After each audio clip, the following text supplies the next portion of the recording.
President, regarding allegations that were randomly made in the neighborhood picked up by 3 complainants.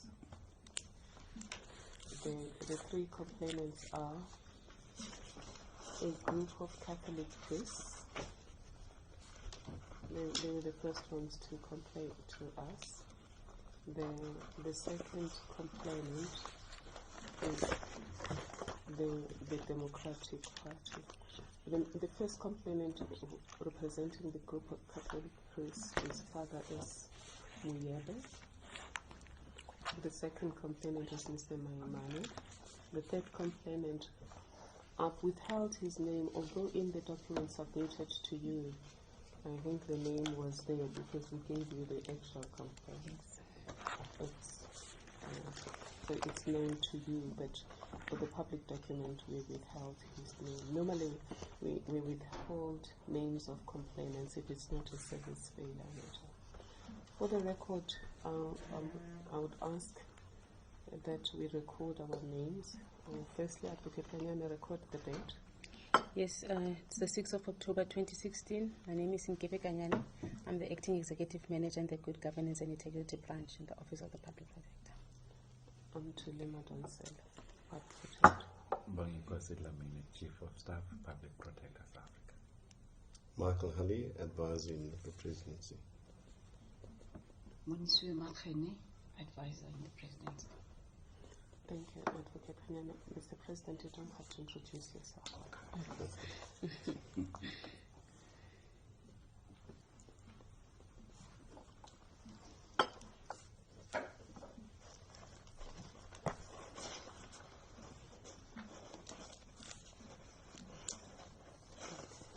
Thank you, sir. As I was indicating, the complainants basing their allegations on media reports alleged that that you may have violated the Executive Ethics Code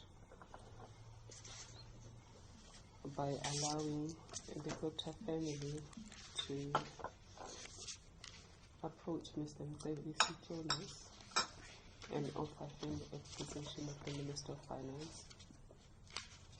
They also, that's the second complainant, he also suspected that if Mr. Jonas was offered the post of the Minister of Finance, then the same family that offered him the post of the Minister of Finance would have been involved in the removal of Minister Nene and his replacement with Mr. Des van Rooyen on the 9th of December.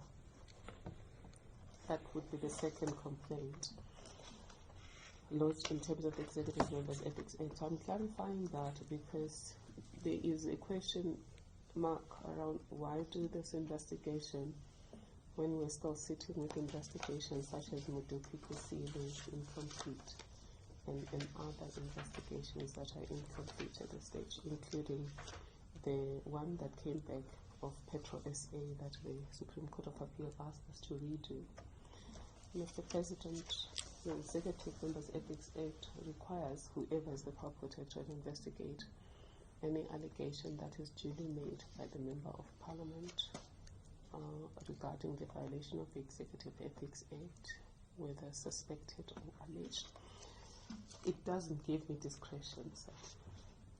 It is a must. If the report is filed in terms of the Public Protector Act, as was done in the first complaint by Father Muyebe, then that gives me discretionary power to say I will investigate or I will not investigate. I may not investigate because I don't have resources. I may ask that this matter be investigated by SIU. I may recommend to the President to appoint a Judicial Commission of Inquiry. But unfortunately, if it's filed in terms of the Executive Members Ethics Act, I don't have those powers. that's why we investigated. The second thing was, if it's filed in terms of the Executive Members Ethics Act, it must be done within 30 days. And if we can't complete it within 30 days, we have to report to you that we can't complete it within 30 days. However, even if we can't complete it within 30 days, the understanding is that we should complete it soon thereafter. And over the years, we've struggled to complete these matters in 30 days.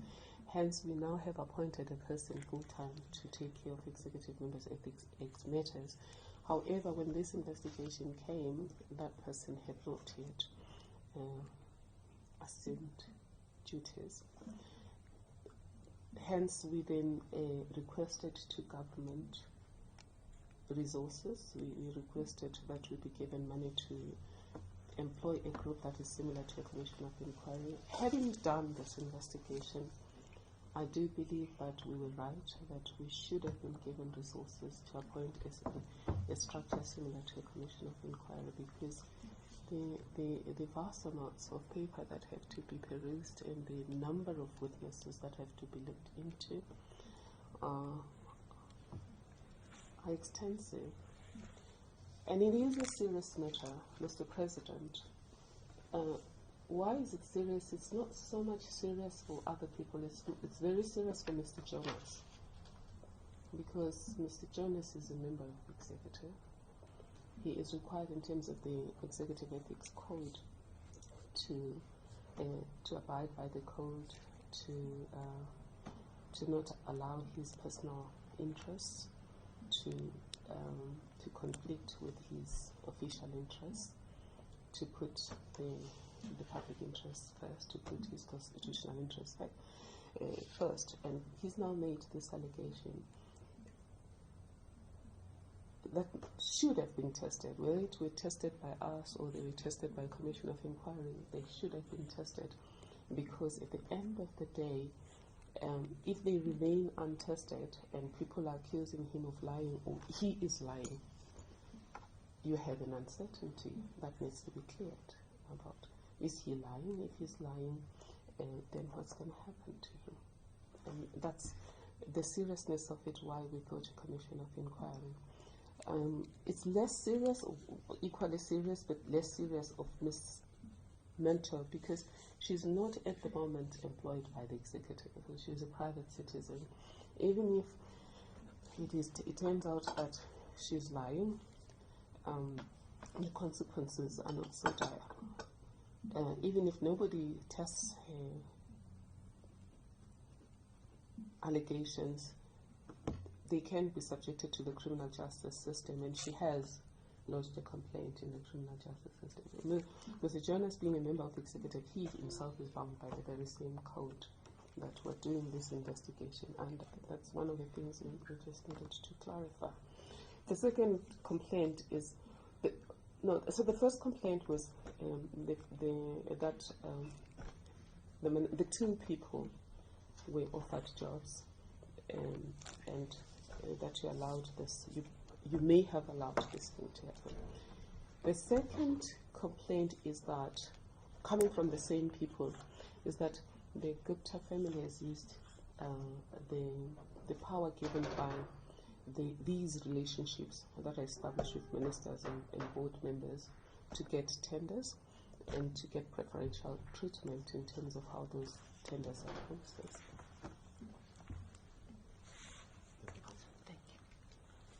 Thank you, sir. So it's a two-stage process. It's the appointment of ministers, of these two ministers, and appointment of board members, and then thirdly, the award of tenders. And these Dominican order Catholic bishops or priests also asked us to look into licenses that may have been given to the Gupta family. We haven't looked into that. It will not be part of this phase of the report. They asked us to look into state contracts. We haven't looked into the entire set of state contracts.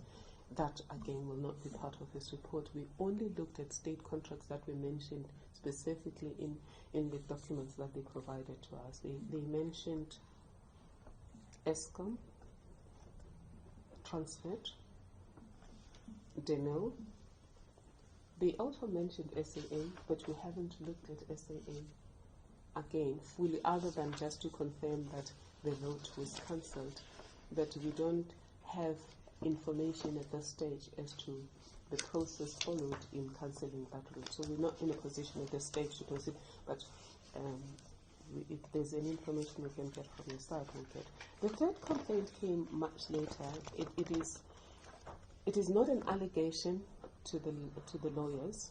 It is a suspicion, and the Constitution allows the Public Protector to investigate both an allegation and suspected or alleged improper conduct. He asks President, and this one can be clarified just to explanation. He asked, why did Cabinet get involved in the conflict between the Gupta companies and the banks, and why these matters were not dealt with by the National Consumer Commission or the Banking Ombud?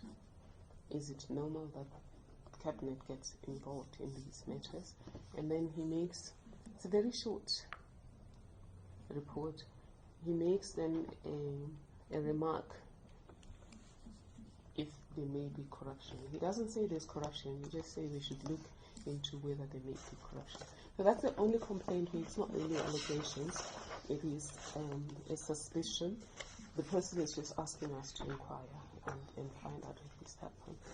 That's basically, we've submitted to the presidency a set of questions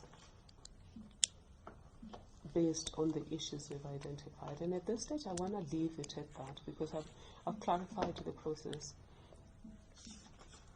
The second thing maybe I would like to clarify, is what have we done today? Because there was an allegation this morning. You sent me something that suggests that a journalist said I said there's a report. There is no report. There's no single report that this team has at this stage. There are reports in different places, so there isn't a report. And they are reported on the evidence we've gathered. None of those reports talks to findings. When we sent you the Section 79 notice, we're very careful based on the experiences we've heard with people that the Section 79 notice doesn't say these are findings. It says we're giving you a sense of what do we have, and we're asking you what is your response to those things. If we don't get any further information, we could make adverse findings. We don't even say what those adverse findings are going to be. That's how we framed it this time, to avoid the possibility that there's a sense that we have pre-concluded this matter. There is no finding against anybody at this stage. There's no finding against any single person. We've just interviewed people, and we've asked, for example, the starting point was always in a situation like this. The two lawyers can confirm that, is that you always start with the people who are accusers. So our journey started with interviews with subpoenas of Ms. Mentor and Mr. Jonas. Then we went to the people they claimed could verify their version and documents that could verify their version. We did that, and then any other witnesses. The last phase then has been to interview some of the people who have been implicated during the evidence that we've gathered.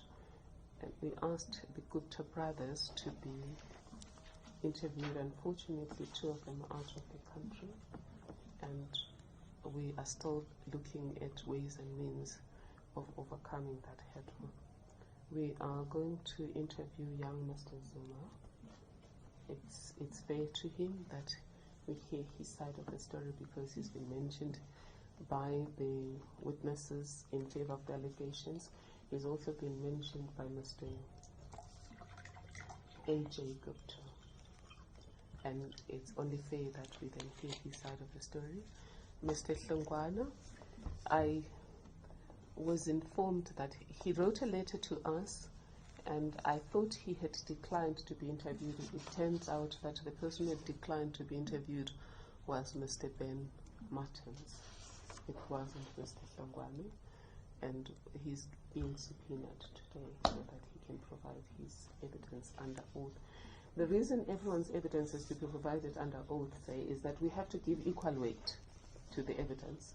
And if yours has been issued outside oath and somebody issued theirs under oath, the one who tells us a story under oath stands the possibility of going to jail for perjury, and the one who gives the evidence outside the system doesn't stand the possibility of going to jail. And you can't give equal weight then to these two sets of evidence. And we will then ask Mr. Hlongwane, using the Canadian approach that says anywhere, anytime, we can meet you because of the timelines that we have.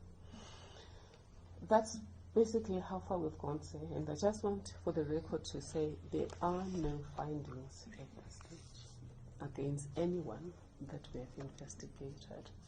We have just informed some people of what we've collected that implicates them or touches on their name, because we are required to do so in terms of sections 7, 9 of the Public Protector Act. Before I go to the actual interview, I'm going to ask Mr. Hale if you want to make representations. Ordinarily, in investigations like this, we require that people speak for themselves because it says assisted, and then the lawyers clarify when there are legal issues. But since you say you've prepared a representation that we'd like to make, I think it's proper that we listen to it, and then we agree on how to proceed after we've heard you.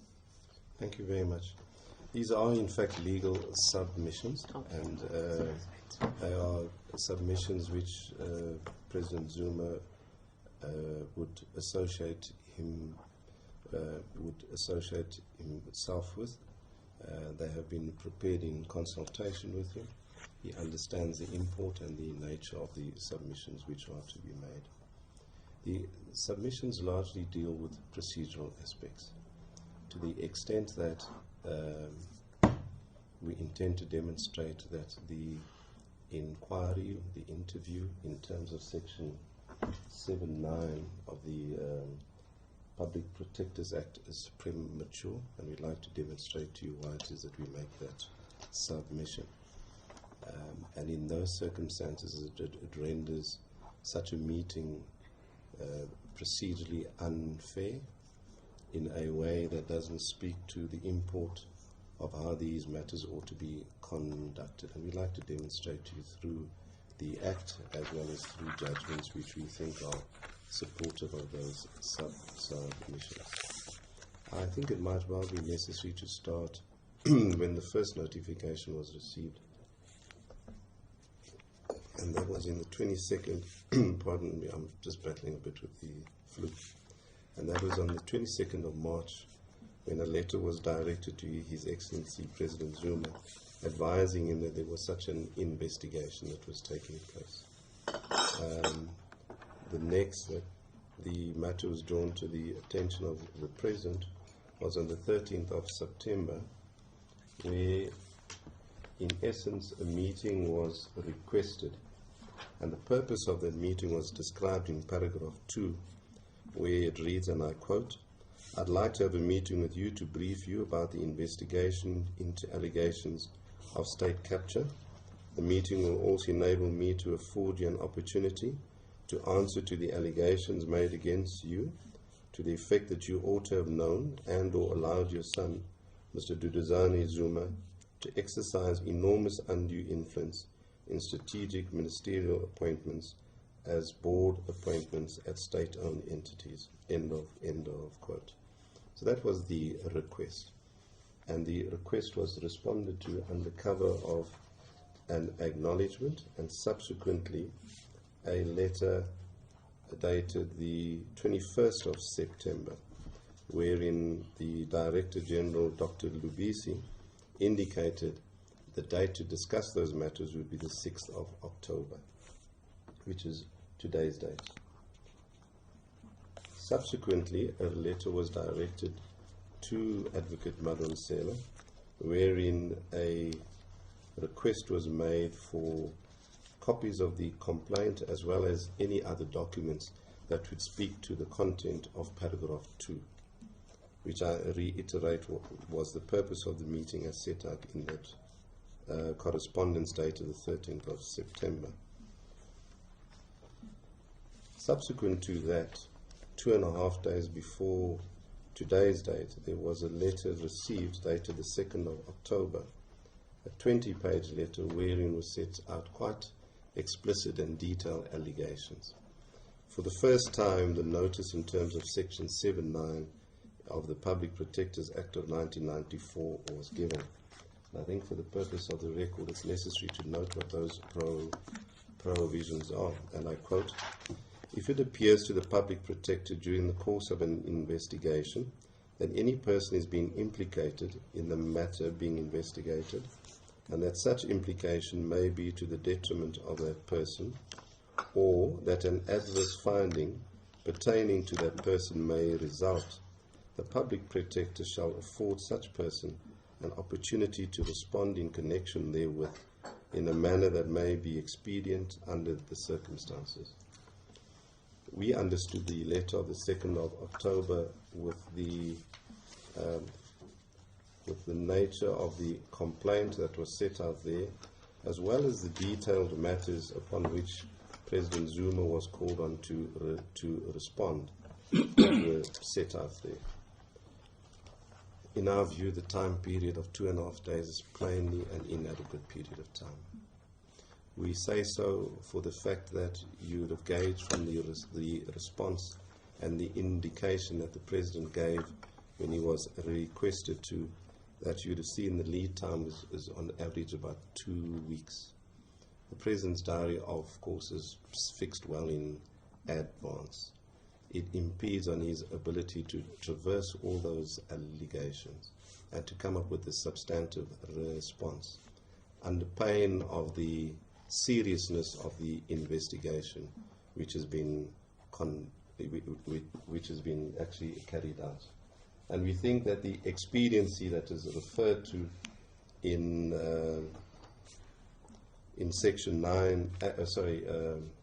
Section 7, subsection 9A cannot be at the expense of one being given an adequate opportunity to deal with the detail, with the gravity and the seriousness that such matters deserve.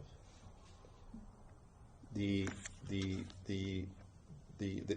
was a further letter that was sent to the Public Protector, and that letter was that was under the hand of the Director General, that was sent on the 5th of October.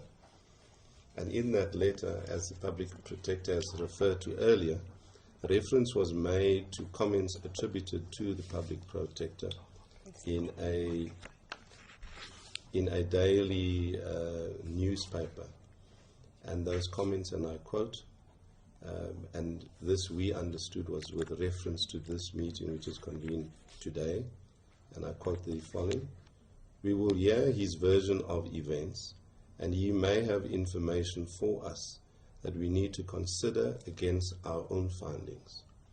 And 2, refers to a denial of the allegations made by the Honourable Deputy Minister, Mr. Nkabisi Jonas, by one Mr. Tlongwane. The correspondence goes on to say that these are a matter of concern, and we'd like to know, A, the findings which have already been made, and B, whether the veracity of Mr. Jonas's comments have been ventilated and investigated. Now, we understand the trigger, as it were, for Section 7(9)(a), that it must appear to the Public Protector during the course of an investigation that any person has been implicated in a matter being investigated. Now, we think the word appear has a judicial meaning, and that is the Public Protector must hold the prima facie belief that the person whom she seeks to question has been implicated by one or other witness. In our view, that determination couldn't possibly have been made.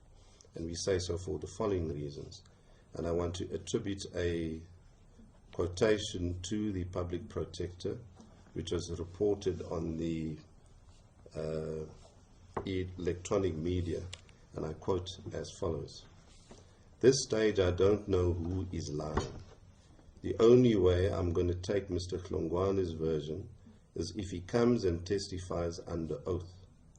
There is no way that this letter means anything for this investigation unless he comes in person and presents evidence under oath." End of quote. I think the important aspect that we want to dwell on with reference to the subsection that I've read is the pertinent comment of the Public Protector, where she says she doesn't know who is lying. In other words, we read into that comment an establishment of or a lack of establishment of what is anticipated in Section 7, subsection 9, which calls on an implicated party. Implicated as a very specific English usage, and it means that someone has examined the veracity of what has been said and satisfies themselves that it calls on someone to venture a response. And we think in light of that comment, that can't possibly be the case. I go on to make reference to a further quote that was given at the same time, and it reads as follows: "We will get some of the truths now. I don't think that in the next 7 days we will get to the full truth. I've picked up in the last interviews we have done that there were a lot of holes that will need to be plugged. Because of that, we worked out an exit strategy that the report will say in terms of the way forward." Now, the reference once more in connection with the previous point that was made is the acknowledgement that there are a lot of holes and that will take time, and that fits into the early or the primary representation that we make, and that this is premature. It's premature to put these matters where, on a plain reading, and we must understand it in its plain sense, that this Public Protector has not satisfied herself sufficiently that Mr. Zuma, President Zuma, is an implicated person. The second point that we make is, even if we're wrong on either of those, even if we have difficulty with entering into the mind of the Public Protector and satisfying ourselves from where we sit, that she had the requisite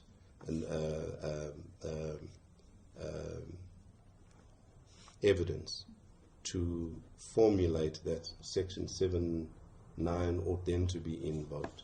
We think it's premature for a second reason, and that is we haven't been provided with the evidence which is referred to under cover of the letter of the 2nd of October.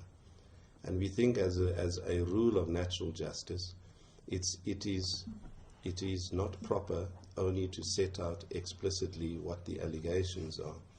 It is important to set out the founding documents and the evidence to which you make mention. There's a very practical reason for all of that, because A, it reveals the identity of the person who was making the allegation.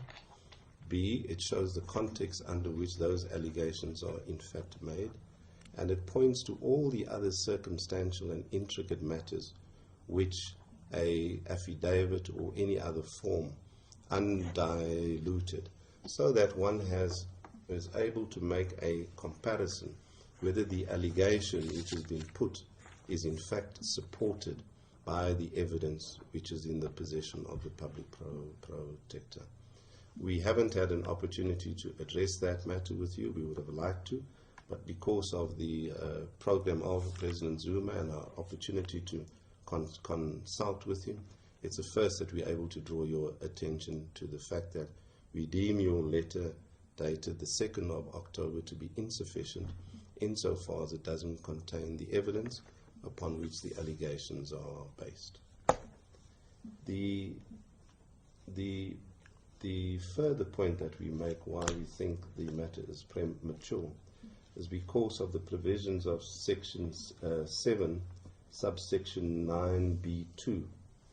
And I read them as follows, and I quote, "Such person or his or her legal representative shall be entitled, through the Public Protector, to question other witnesses determined by the Public Protector who have appeared before the Public Protector in terms of this section." End of quote.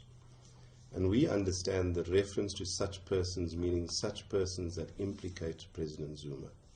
And we understand that the meaning of through the Public Protector, that the Public Protector will host an opportunity where either directly President Zuma or his legal representatives will have an opportunity to examine those witnesses, and in so doing assist the Public Protector in determining what she referred to earlier on when she says, "This stage I don't know who is lying." We would have an important and vital interest in assisting you in making such a determination. And so in the sequencing, as we understand it, is that would have to predate any opportunity which Mr. Zuma now has for an opportunity to put his version of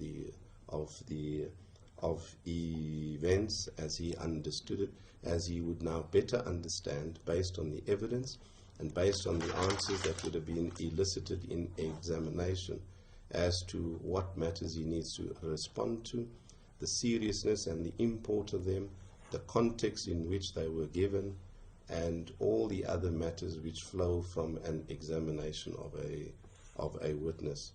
To their credit and to their discredit, the Public Protector would now be in a much better position to make such an assessment.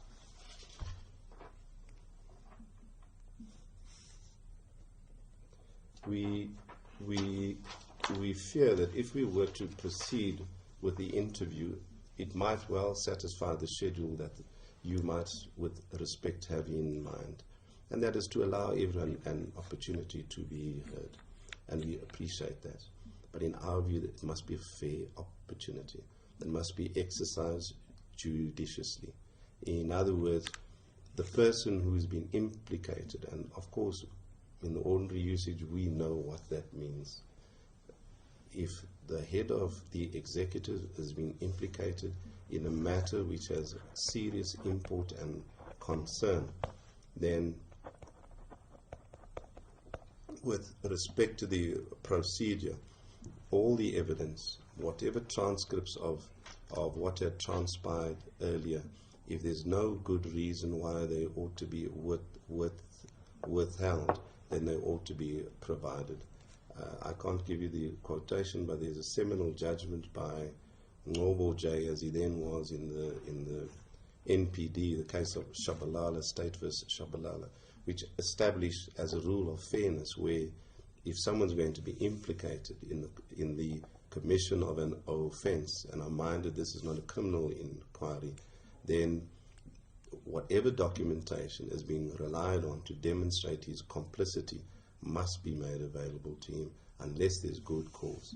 Now, I understand in respect of one of the complainants, whether their identity was mistakenly shown or otherwise, of course, we will treat that with the respect that it deserves. But in our view, even in respect of that witness, there are mechanisms which our courts have employed to protect the identity of persons, but that the fact that they are so-called whistleblowers does not shield them from an examination of whether they're lying, whether they're telling the truth, whether there's any substance to the allegations that I make. Now, one is minded by the distinction which you draw with respect between the different complaints, and reference made to that aspect being a suspicion. The fact of the matter is the suspicion is either well-founded or it is not. And President Zuma must have an opportunity to demonstrate whether it is well-founded or whether it is not. suspicion still brings with it a negative connotation, still brings with it a negative finding. And I dare say for both personal reasons, but also for the reasons of good governance and the proper conduct of the executive, President Zuma is not minded to let any adverse suspicion sail on by without having given the proper opportunity to address it, to examine it, and in turn, when he's called on to give evidence on it, to be able to put it in its proper context and to give a proper explanation as he understands it, under pain of an adverse ruling after the entire process having been embarked on, of a ruling having been made. Now, of course, we are very new in living with the ruling that emanated from the matter of the EFF and the Speaker of Parliament in the Constitutional Court. We now know the importance of whatever the conduct of the Public Protector says and does. We know the import of the findings that are there.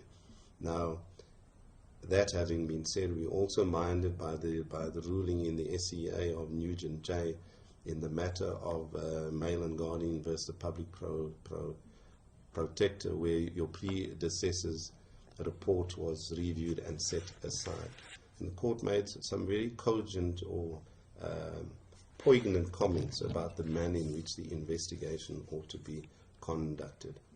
I don't want to labor the point, but I think the last point is to be made, and I don't think it should be an elephant in the room. The fact of the matter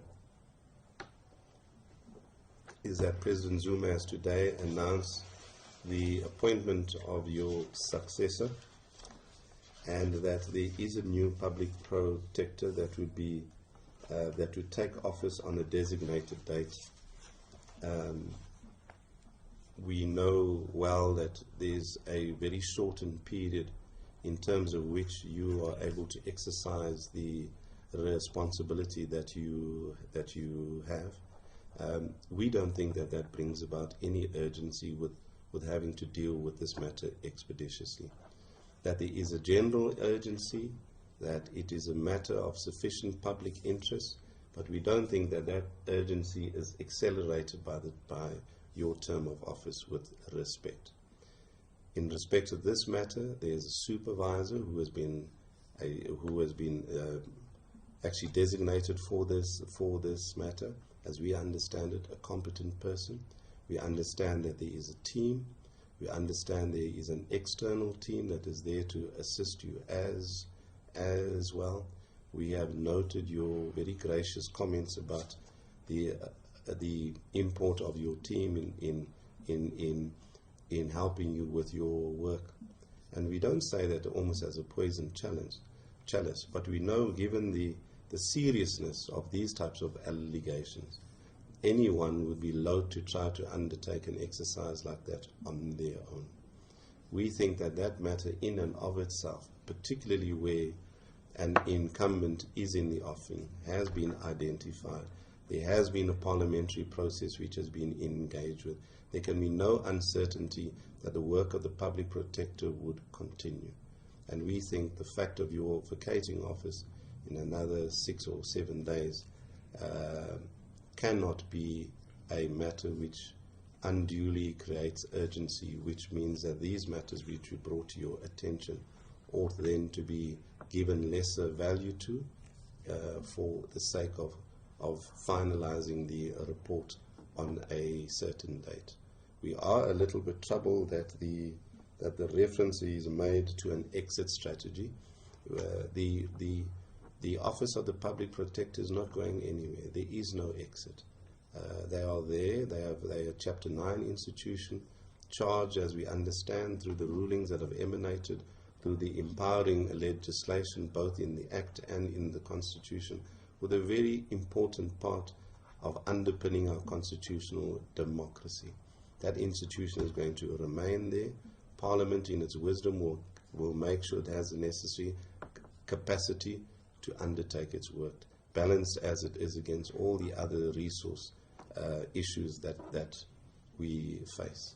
So in those circumstances, and in summary, the reason why we haven't refused to meet, and I must point out that President Zuma has been suffering with the flu, but he's been undertaking all his engagements, and I hope I don't embarrassing him by actually mentioning so.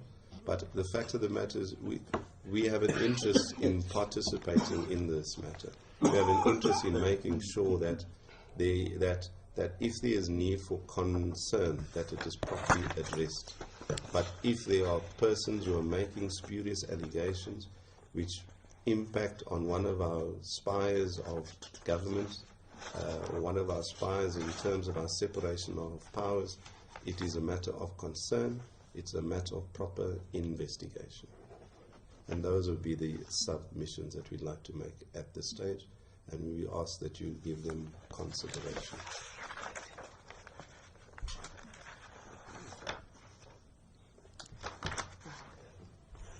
Thank you, Mr. Halley, for that very well thought out and elaborate representation. I just want to know, before I respond, if Advocate Makene or the President would like to add anything in support of what Mr. Halley has presented for my consideration. No, Nothing. I think he has traversed all the issues. Thank you. In that case, regarding the principles of fair process, which come from the point of view of common law, from the principles that we call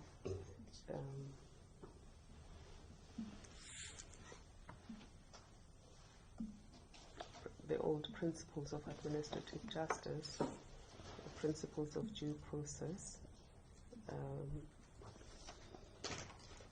the right to be heard when you're accused of something is certainly an important right.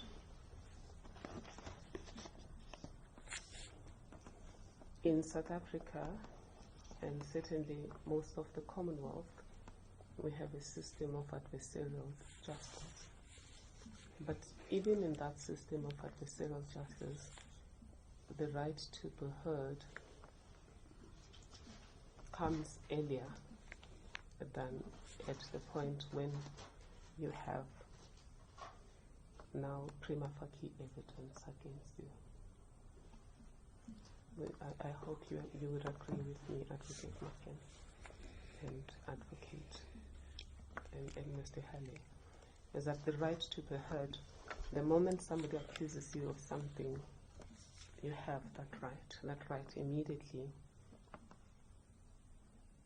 becomes material, and whoever is listening to your accuser needs to hear you. That's just generally in our adversarial justice system. In our adversarial justice system also, once the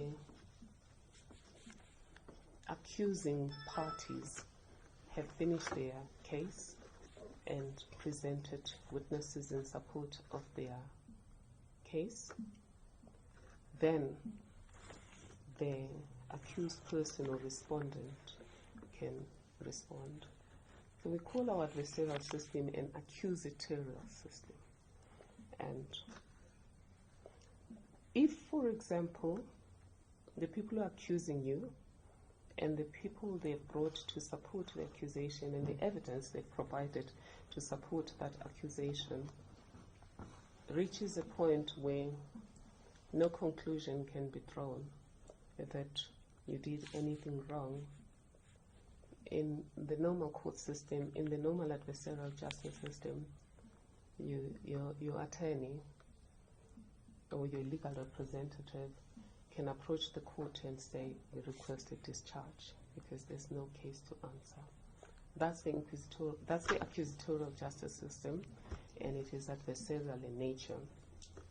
It is a system that says, if those who are accusing you provide nothing and put nothing on the table, you owe nothing to the process. Until they present all the pieces of the puzzle and there's a complete picture, the court can close shop.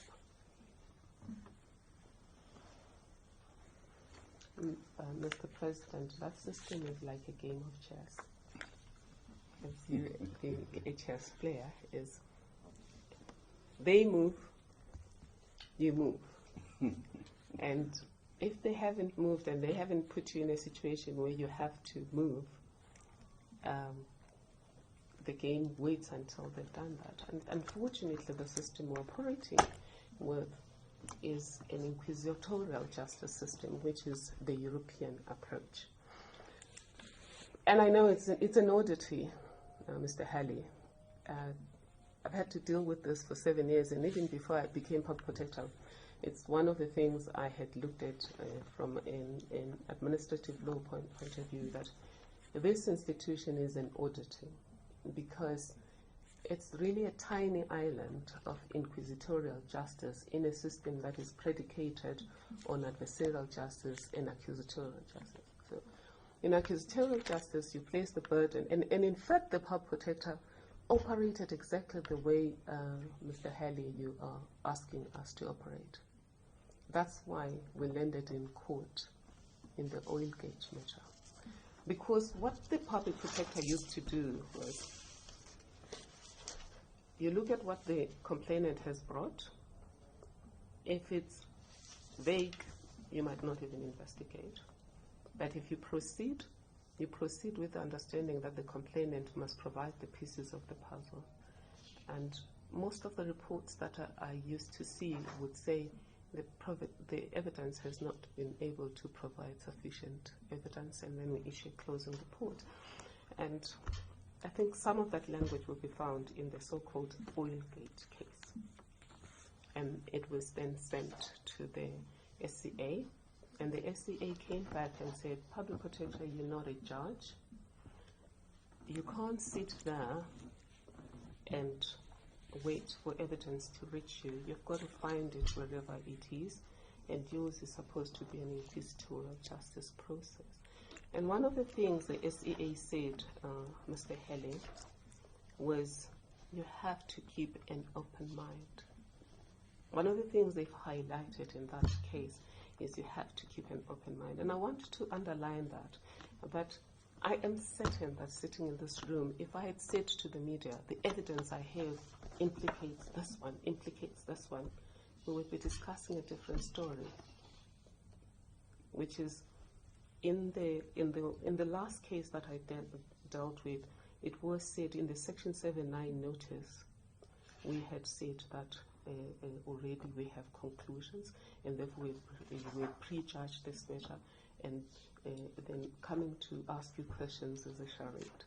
So I carefully drafted the Section 7(9) notice to avoid that accusation that we have now made any conclusions, and I carefully worded my statements to the public that not to say that we have any conclusions at this stage.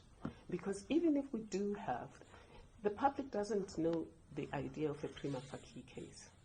If you say now so-and-so is implicated, to the public that person is guilty, if you come back tomorrow, our reports have been leaked previously. If we change whatever we were thinking of, the public comes back and says, we're intimidated, we had a deal, something wrong happened that made us change our case. So to avoid all of those, and taking into account that it's not an accusatorial justice system, it is an inquisitorial justice system, you can take all of these things parallel to each other. We then decided that much as we have formulated some thoughts on some of the ideas that are emerging, those are thoughts. The thoughts nonetheless that provide, if you read the section 7.9, you will notice that there are very specific issues that the president can answer without preparation. I want to come to the issue of preparation. You're right, sir, that you can't ambush a person, especially when there are serious allegations against that person. That's why the president was the first person I wrote to. And there's nothing new in the Section 7.9 notice that differs from the letter I wrote on the 22nd. The only thing that differs there is that we now provide some background information that contextualizes the story. We also provide specific around who said who. But these matters have been in the public domain since March this year. Everything that Mr. Jonas said has been in the public domain since March, and to the extent that that information was given to us, we provided it in the letter to the President on the 22nd. So there's not going to be anything new than what was in the public domain. Everything that Ms. Mentor said is in the public domain.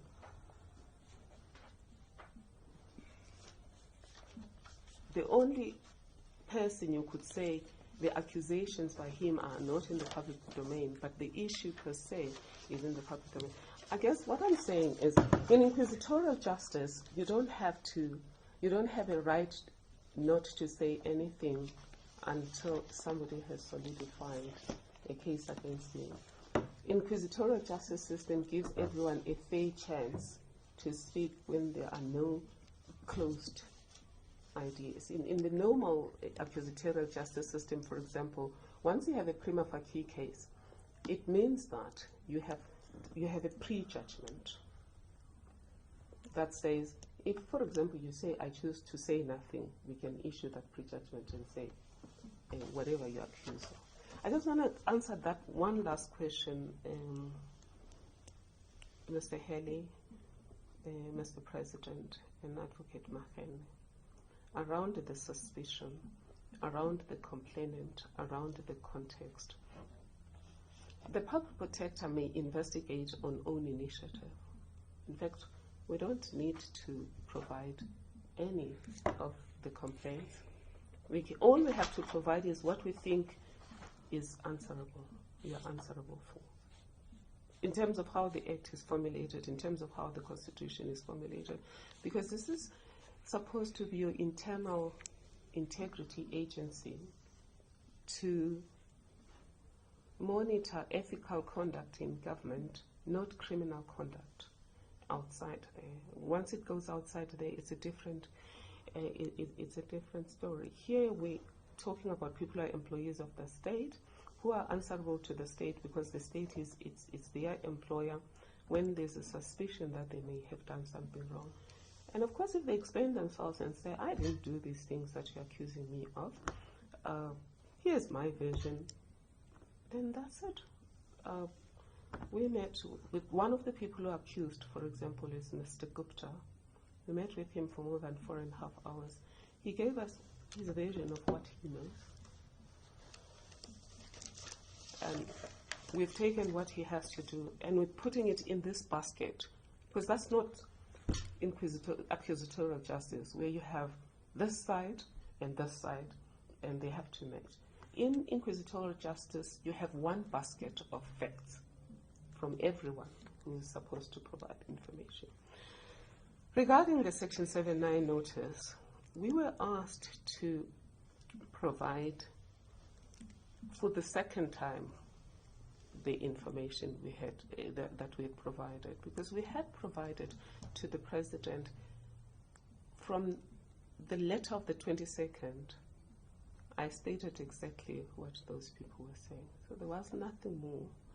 When there was a request that we should provide and also provide any information we had to provide that information then in terms of Section 7.9, because that information, some of it implicates.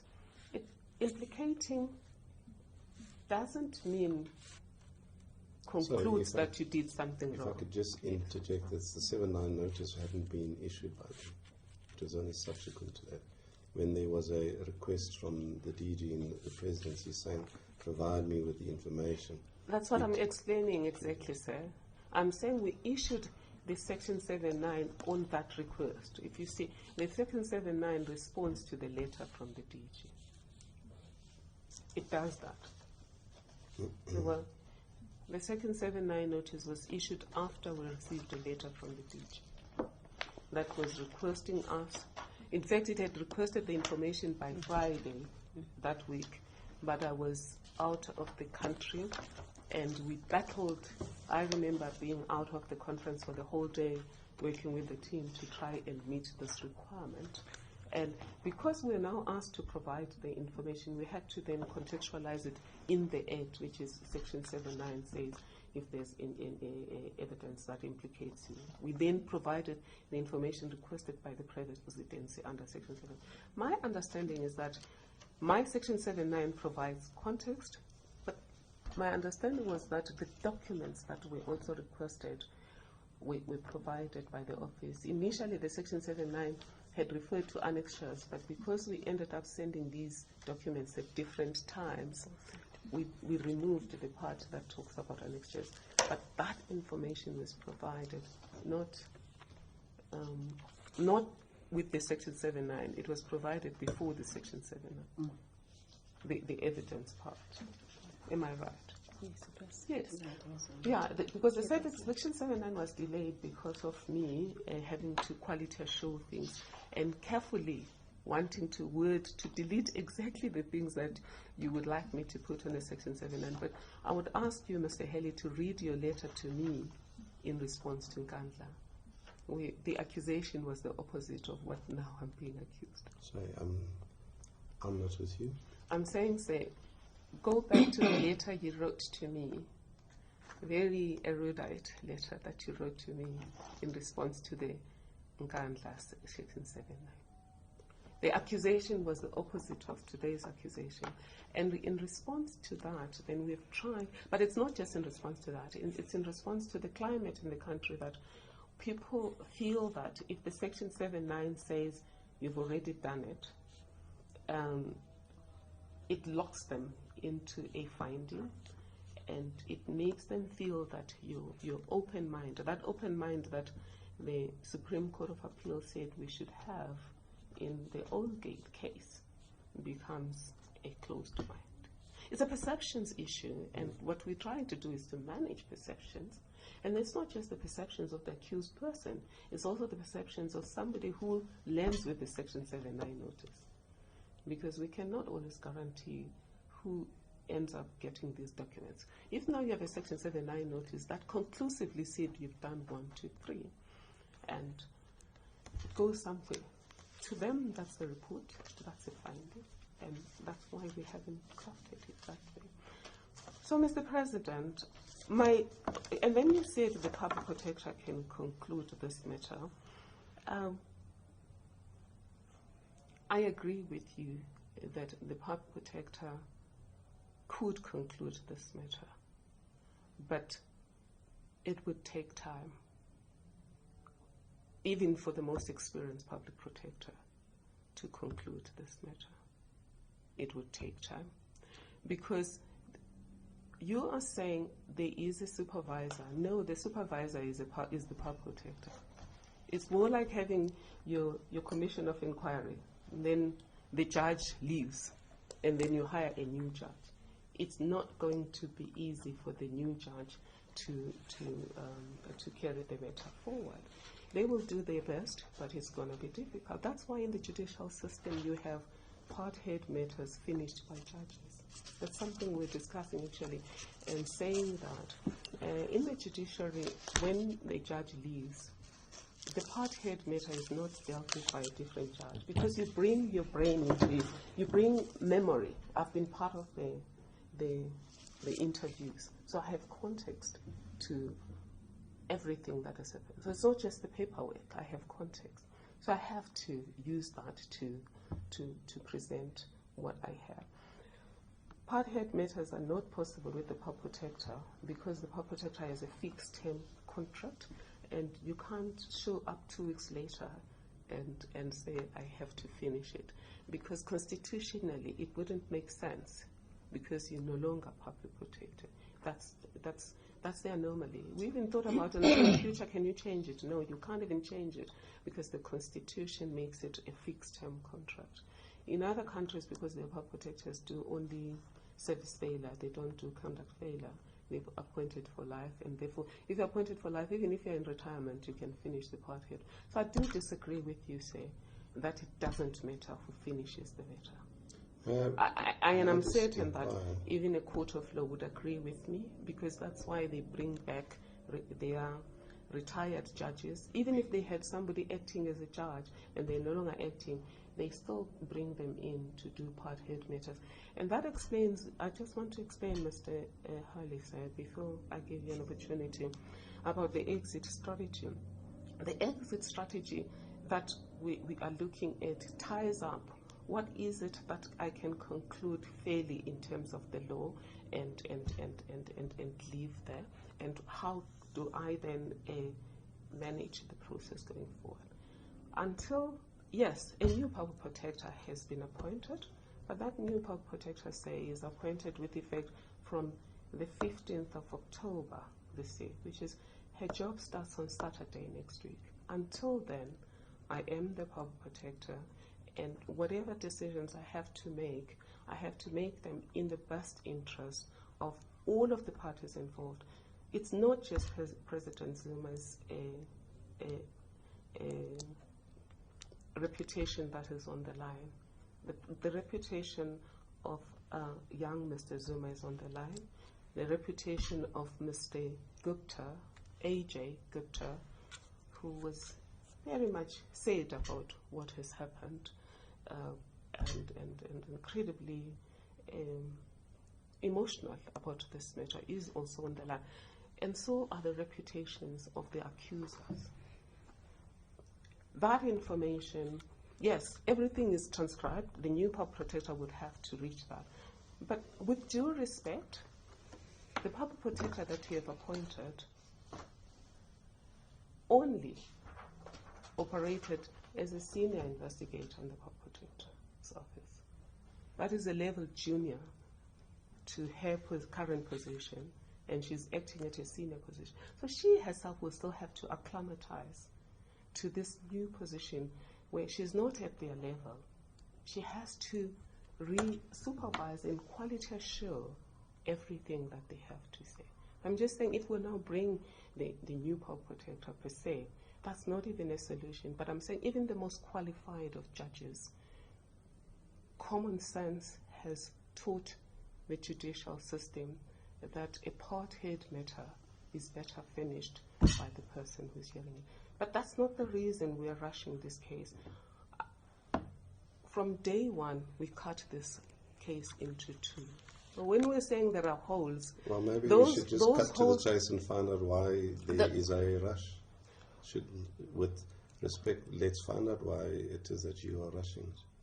I'm rushing it because I'm the public protector until the 14th of October. I'm rushing it because I am supposed to finish this matter within 30 days. I'm rushing it because I have institutional memory that is relating this case. As I've indicated, if I were a judge, I would have been recalled from wherever I am because I've heard this matter to conclude it. So because of that, I have the memory, having heard this matter, to finish it. That's the only reason that I'm rushing it. And I'm saying this on the record, which record may go to a court of law. I'm saying what I am doing is not different from the principles that are responsible for why part head matters are heard by the same judges that we're dealing with this matter. Unless, of course, the judge dies or is in hospital, but even then it becomes difficult to conclude this matter. CCMA, they do the same thing. Part head matters are heard by a commissioner. They come back and finish it, unless, of course, they seek out of the country or dead.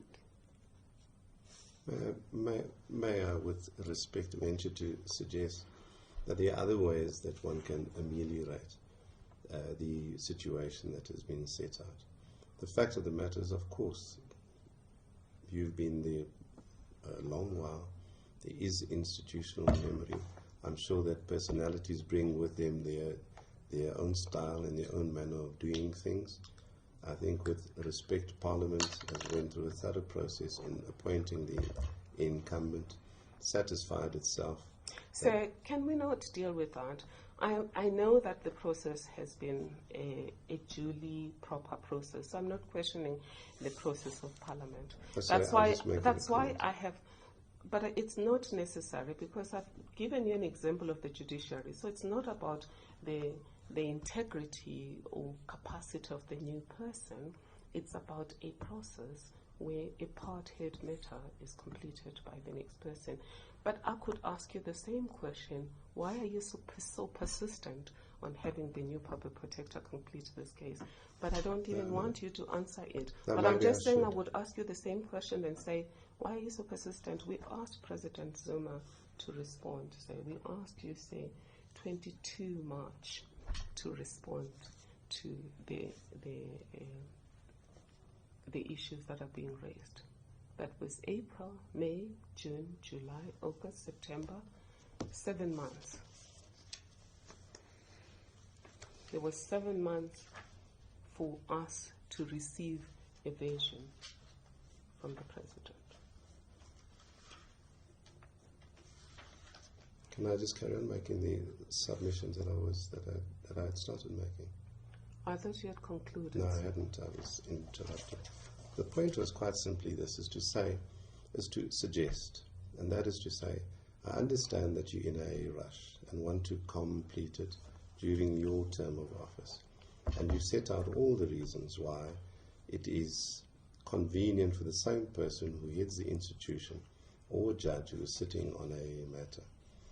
The point that we make in balancing the rights of those persons who are implicated, as opposed to the difficulty that might otherwise ensue where a new incumbent comes into the office with their own personality, with their own style, their own modus and manner of doing things.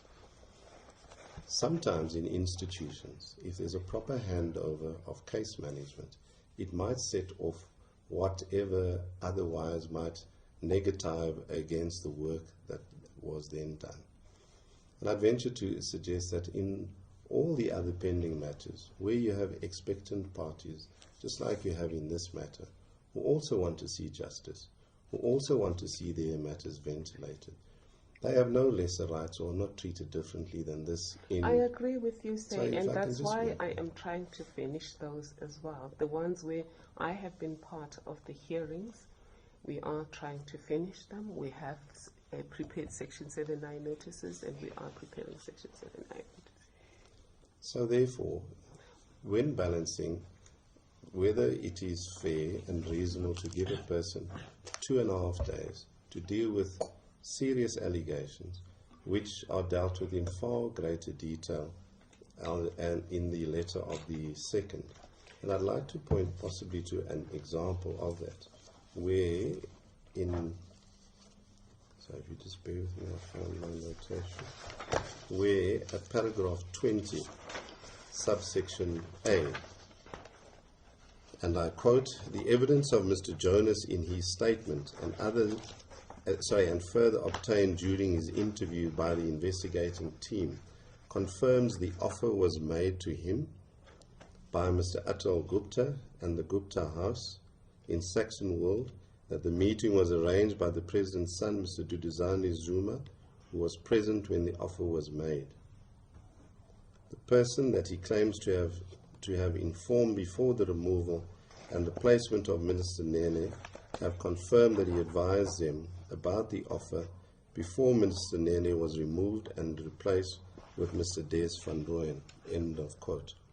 We would have an interest in requesting particularity of the statement which Mr. Jonas made, so that we are able to put context and content into that statement. It's really not necessary to have We are context. also interested to ask... No, sorry, sir.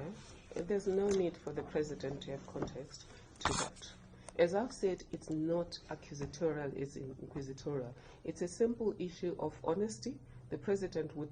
We have specific questions that we're going to ask the president, because the president, there's no suggestion that you were there at that meeting. So we're not going to ask you, were you there? Do you know which of the Guptas? There's did reference that? made to an offer. What is the offer? It is not clear from this No, but it's paragraph not what the made offer by the was. president. But we would like insight into it so that we can Okay. give the context. Then, if you were to allow the interview to happen, you will get the context. No, with Because- respect.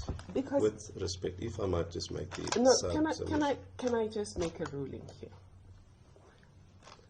Can you make the ruling after I make the submission? Please. Okay. Okay. Can you make the submission? Thank you so very that I much. can proceed? The submission is quite squarely this. Insofar as the letter dated the 2nd of October is meant to be a response to the initial letter that was sent. In our submission, that can hardly be the case. I've pointed out to you in the letter of the 13th of September, 2 matters are brought under President Zuma's consideration. The first is to say the purpose of this meeting, while we gathered here today, is to brief you about the investigation into allegations of state capture. Not to question you, to brief you. The further point is, the meeting will also enable me to afford you an opportunity to answer the allegations made against you to the effect that you ought to have known or allowed your son, Mr. Duduzane Zuma, to exercise enormous undue influence in strategic ministerial appointments as well as board appointments at state-owned entities. Thank with- you. with- Can we do that then? With respect, if I can make the submission, I think you might find it easier then to make your ruling. Yes, sir. I think if you have a look at the contents of the letter, it traverses a whole range of matters, none of which are foreshadowed by that letter which was sent on the 13th of September. The import of all of that is we come here prepared, and we've had our consultations during the latter part of last week, where we had an opportunity and we awaited the documentation on Friday, which was not forthcoming. No one said there was any difficulty and that there was a need for a few more days. So in terms of the President's scheduling, we scheduled that by that date we'd have had the necessary. Of my own bat, I remained in Gauteng. I had a consultation with President Zuma on Sunday evening in anticipation of finally traversing all the information which he would be able to respond to, given the fact that his schedule in the course of the preceding days leading up to this would not permit us to have a consultation. We now are faced 2 days prior to the hearing with a plethora of allegations. We haven't had an opportunity to traverse them. I don't know what my instructions in respect of any of those matters are. You don't And need in any those instructions. circumstances, it renders the process procedurally unfair, and we cannot understand why there would be this rush to make sure these matters are dealt with. I'll Okay, then plead to can you. I now make a ruling, sir? I will Because be. I'm worried I'll be about 1 time. minute longer, Yes. if you would indulge me. Our plea to you is to allow us an opportunity where we are able to traverse all the evidence which you allude to in your letter, and an opportunity, if that is not within your ruling and judgment, a proper opportunity to go through all the allegations with the background that you've set out in your 20-page letter, so that Mr. Zuma is properly prepared and able to deal with it. Because under the current circumstances, he won't be able to participate because he hasn't had an opportunity to traverse all the allegations. Given the timeline that we had proposed the date of the meeting, given the timeline which we proposed the additional information would be forthcoming, given the cramped period where the further information was granted some 2.5 days ago. Quite frankly, we are ill prepared to assist you in the investigation. And if you were to, sorry, those would be the submissions. Thank you so much. I think that's very helpful. And the ruling I'm going to make is that I'm going to treat the President the same way that we've treated other witnesses, including Mr. Gupta, that the President will be able to answer the questions that he can answer. If there are questions where he needs, he doesn't have the evidence and he can't recall, we will record that and we will request you assist him to provide written representations in that regard. Can we proceed then? Thank you. In light of that, may I ask that we have a short adjournment to give some consideration to your ruling, so that we have an opportunity to consult with President Zuma. It's an indulgence, and I think will take us about 5 to 10 minutes. I am concerned, though, that President, you are the President of the Republic of South Africa, and you are employee number 1. Normally, when we're dealing with people who are responsible for the state, we deal with them. And the lawyers, they come in when necessary, because it's you who is accountable. It's you who are employed by the state as its most important employee. And then you employ the rest. And I'm just worried that we are engaging with your lawyer. In fact, it's firstly unusual, because the Act talks about you have a right to legal assistance, not representation. So we talk with you, and we've heard ministers accused. We talk with them, and their lawyer assists when necessary. So I would want, when you go out, that the decision that has to be made by you, with the advice of your lawyers. The offer that has been made to everyone, because nobody's above the law, is we had offered you an opportunity to respond. It's not true what your lawyer is telling you now. Was telling this investigation that you did not have an opportunity to respond. We sent you the request for an investigation in March, and we asked you if you have any comments in response to the accusations. What we have since gotten are the details of the accusations, but there's nothing that is an ambush. The Section 7(9) notice that your lawyer say is referring to anticipates 2 instances of evidence. There's a case where you already are the person who had been fingered, rightly or wrongly, and then during the investigation the evidence surfaces, and at that stage you are then notified that of that accusation that has been made, we now have this evidence. And in that case, since you have been part of this process, the evidence, you don't need many days. I've been involved in arbitration, I've been involved in court processes. 4 days is the provision of documents. The documents is that we're talking about were provided on Sunday. On Saturday. They were provided on Saturday. They had been asked for on Friday. We kept them abreast to say we're battling, and then we decided, precisely because we wanted you to have the advantage, since you had asked for the documents only, you hadn't asked for the document that we're to provide. So the documents were provided on Saturday. The context only was provided 2.5 days ago. So it's not true. But secondly, it's not an ambush, because you had known these very same accusations, you have known them since March this year. Section 7(9) notice also anticipates people who had never been fingered before, who in the context of this investigation, their names come up. We've had ministers in this investigation who nobody made these public accusations. Maybe some of them were even mentioned superficially, and suddenly evidence emerges about them. We have now then saved them on Section 7(9) notices and say, your name has come up, this document implicates you. But that's specific document. With you, you were not there at the Gupta house. Nobody says you were there. So some of these issues, we're not going to ask you, were you there? The questions that we're going to ask you are specific to the issues that were sent to you, which is, what did you know? And you have a duty, say, to tell us what you knew.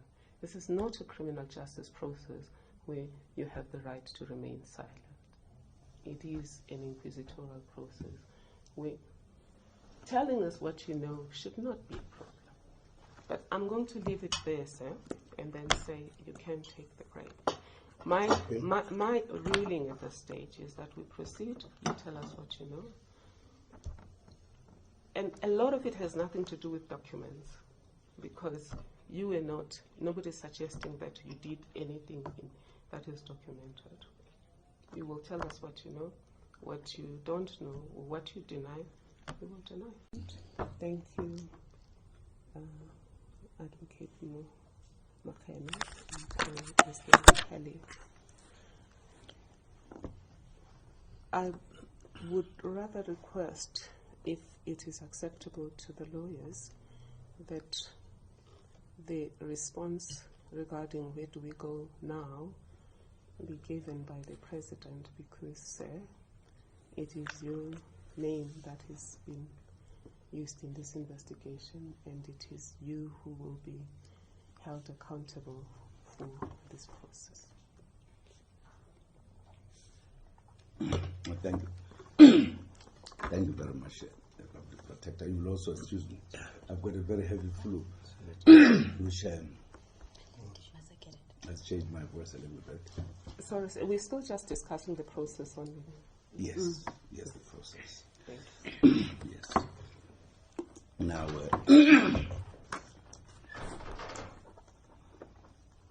I think, as you made the point that the matter is about me and my advisors are employed to advise me.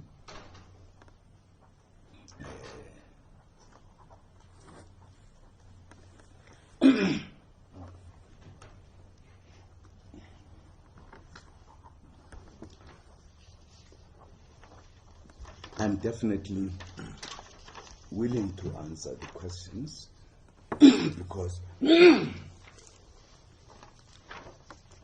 I've now come to know that I am implicated.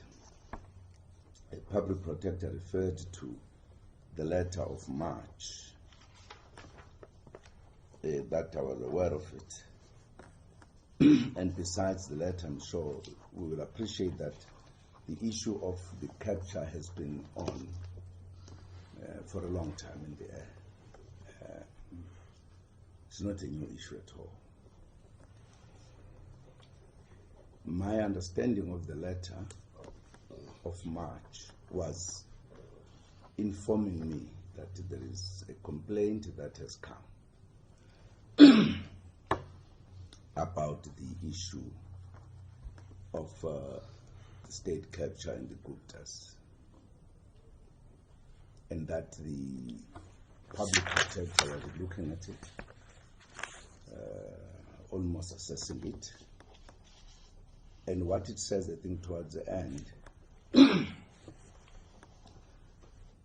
is that if I had any comment to make, I can do so. It was not necessarily saying, can you respond to these issues?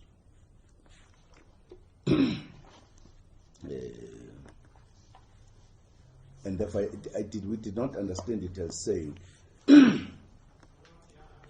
look at it, prepare yourself, you will have to come. I could make any comment as the letter. So it did not give the impression that at some point I will have to come in. I didn't have it.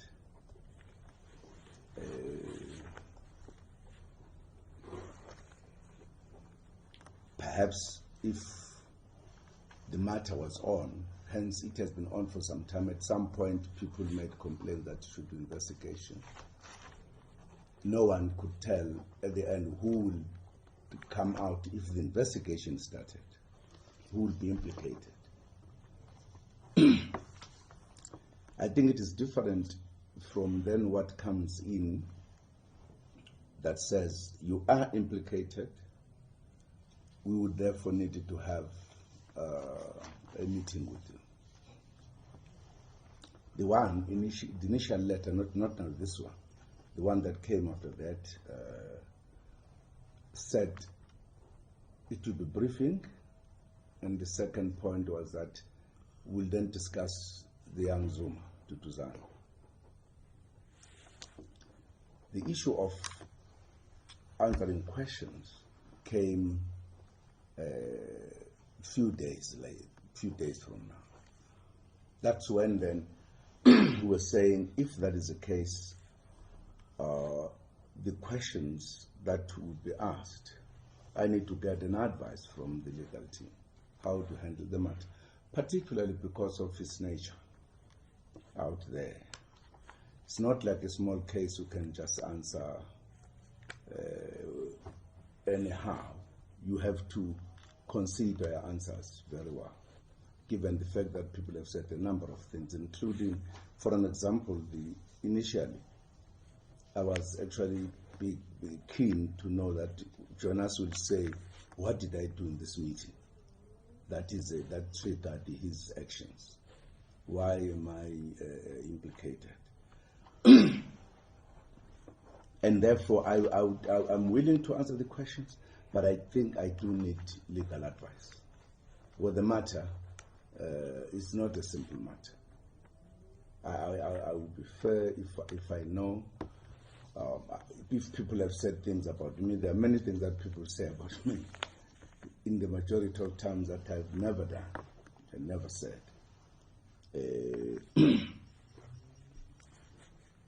Not only in matters of this nature, even politically, people say many things about me. I've done things in the past where some legal people have challenged to give it a proper thought. What is the word? Was it rational not to indeed? And from that point of view, I will really request that you give me some time to look and get the advice from my legal people as well, and look and read, because I've not even read the allegations that have come. What is in the papers that have been there? Legal people are looking at them, and we could arrange for me to then answer the questions after this. But for today, I'll be really ill-prepared. If the question was like the initial letter, that was, as you say, a simple matter for me to say how do I know Tutuzane, how he came to this family, etc. What did he say to me as a son? But now not knowing what else that has been said by other people, I think is a little bit difficult. I would really even love to look into those questions myself, and then we can arrange the time. It might not take long, but just really to be in the good frame of mind that we deal with those matters. So really, I would request, I'm willing to answer, but I would request some time to look at the matters that have been given to me, and also get advice, legal advice. Thank you, Mr. President. I note with gratitude your response, your willingness to respond at a future date, which basically was what Mr. Haley was asking, that we postpone today's proceedings and rather go at a future date. And I note also the reasons for that, in that you're saying we may ask you questions that you are not prepared for because you thought that the questions that would be asked would have to do with Tutuzane's relationship with the Guptas and what may have been said at that meeting.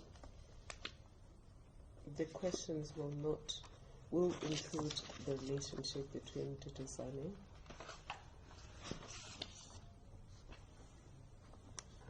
they will also include your relationship with the Gupta family, because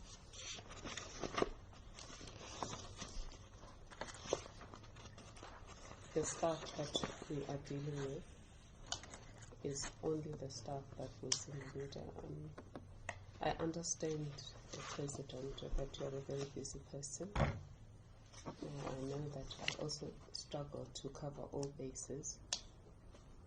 I'm just surprised that neither the legal team nor the presidency team that came for a briefing with us assisted you to get the newspaper clippings, which in my letter I referred to say everything is based in the newspaper, on the newspaper clippings, which I assume you have, and I said in the letter, if you don't have, we can supply you with that. Which newspaper clippings had always had these, the story of Mr. Jonas, the story of Miss Mentor, the story of Mr. Temba Maseko, which was always just a simple allegation, and the story of ministers claiming they were appointed. I don't know what else would be of assistance. For us, it's not about you refuting people's allegations, eh? It's about you just telling us what do you know. For example, my first question would say, if you can explain what's your relationship with the Gupta family, how it started, when, and how did you meet the Gupta family? I would ask you to describe your relationship with the Gupta family. And if they are friends, and if they are friends, for how long have they been friends? I would ask, how often do you visit them? So that has nothing to do with any documents that you may have to study. I would ask, besides visiting the Gupta family, have you been to Saxon World, and what was the purpose? I would ask if the Gupta family has ever given you any gift. So those are just simple questions. You don't need a lawyer to advise you. None of them are legal in nature. They're just factual questions. I would ask you to tell us about the relationship between the designer Zuma and the Gupta family. And I would ask you, how did he start working for Sahara Computers and the capacity in which he was employed? Of course, if you don't know any of this, because this relates to young Mr. Tutuzane Zuma, you would say, no, I don't know that. I would also ask about their being appointed to directorships in the Gupta family. And I'll just ask you, did you know about this or did you not know about this? And if you were involved in any way, I would ask you if you know about Tutuzane residing in Saxon World. I would ask you about allegations that Mr. A.J. Gupta made Mr. Tutuzane Zuma a billionaire. We've got a version from Mr. A.J. Gupta. I would ask you about if you are aware of the companies that Mr. Tutuzane is involved in. I would tell you what allegations are made against the Gupta family, and find out if you're aware of those allegations. And I would ask you if you were present, because this allegation has been there all along, and even the media asked you about the Ms. Mentor saying you were there in the room. I would ask you, were you there or were you not there? I would ask you if you saw the media statement by Minister Jonas, and what would be your response? And then I would ask you about Mr. Temba Maseko, if you're aware that he said you asked him to help the Gupta family, and did you? And if you didn't, that would be it.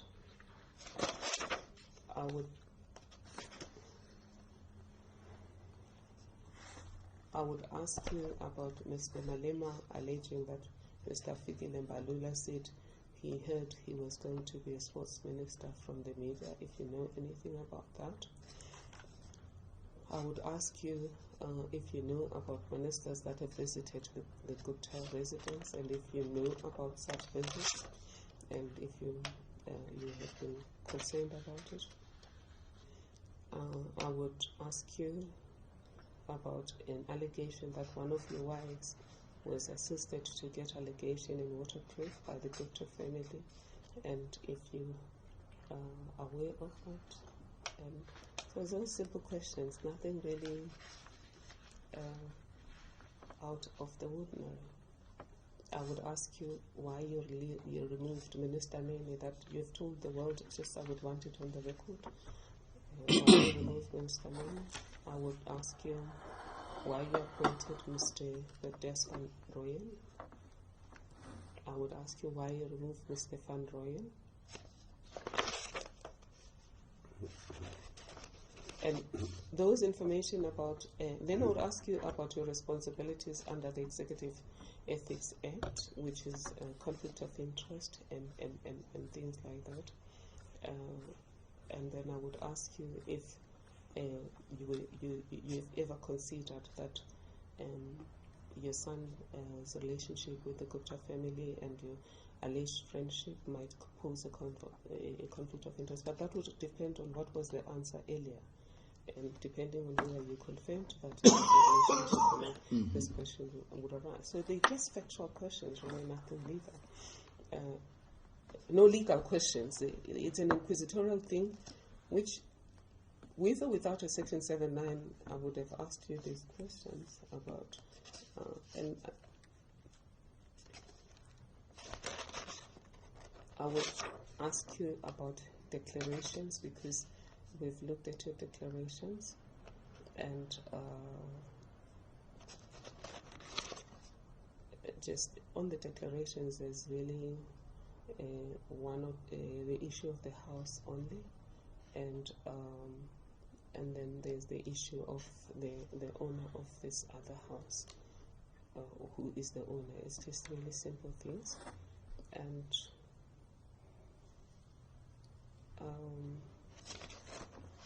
that would be it. And then the issue of your own house has emerged. That would be all. I don't quite understand, because these are not, so as you can see here, it's not us saying so and so has accused you of that. It's us, because it's inquisitorial, trying to find out, what do you know? I think with respect, because that's not the criminal justice system where we can say respond to this one having accused you. It's us getting to know what in your version has been happening, and then we take that version directly from you and we move forward. That's how we operate anyway with everyone. We just get their version of what they know about these things, and then I think we've done that with all of the witnesses. I think with respect, I don't think the President's asking for any different treatment. I think he's expressed himself, and he said that he's unable to deal with those. But Mr. Haley, with due respect, the President had stated that there are legal issues that he needs advice on. So I have indicated the whole set of questions. I think it would be proper at the stage to say, the President, does he need a lawyer to help him to remember these things? Because they're factual issues, they're not legal issues. With respect, I don't think that, I think it needs to be couched in its proper framework. The fact of the matter is, Section 7, subsection 9 has been invoked, and you've said that plain outly in the notice. The questions may be simple, but there are implications to their answer, legal implications. Can I ask a direct question, Mr. Haley? Yes. What difference would it make between today and any other day in how the President recalls these issues? If we're starting with, for example, why did you remove Minister Name? why do you need somebody to legal advise you? Because that's a decision you took yourself without legal advice. You took that decision, exercising your power as Legal power, your with executive. respect. Yes. Uh, No, but it's a decision you've already taken, so you don't need to be advised why you took it, because it's a decision. Somebody advised you, you accepted the advice, you've already executed it, so now you just have to tell us why you did take that decision. With respect, Madam, the fact of the matter is that those or the answer to those questions have legal import. There are provisions in Parliament. Yeah, but that doesn't changes the honesty around those answers. If I All can I'm only answer the asking, question, all and I'm you may have asking some is for insight. honest answers. Those answers can't change with legal advice. They can't. The President will tell me the honest fact of why he removed Mr. Nene and why he appointed Mr. Van Rooyen. Say, why do you need a lawyer to advise? Because the lawyers With advised you then respect. before With you did respect. that. Now, why do you With need respect. a lawyer to be able to tell me why you With removed respect. any of those ministers? With respect, Madam, the fact of the matter is, the President has indicated what his election is, and I think it calls for a ruling. Either he's going to be afforded the time, or you think the reasons which he advances are spurious and doesn't warrant a postponement. I think for us to revisit with respect. Thank you, sir. I'm we are making a ruling then. The ruling is when we are dealing with those questions that you think they need legal input, the President will indicate and they will be deferred.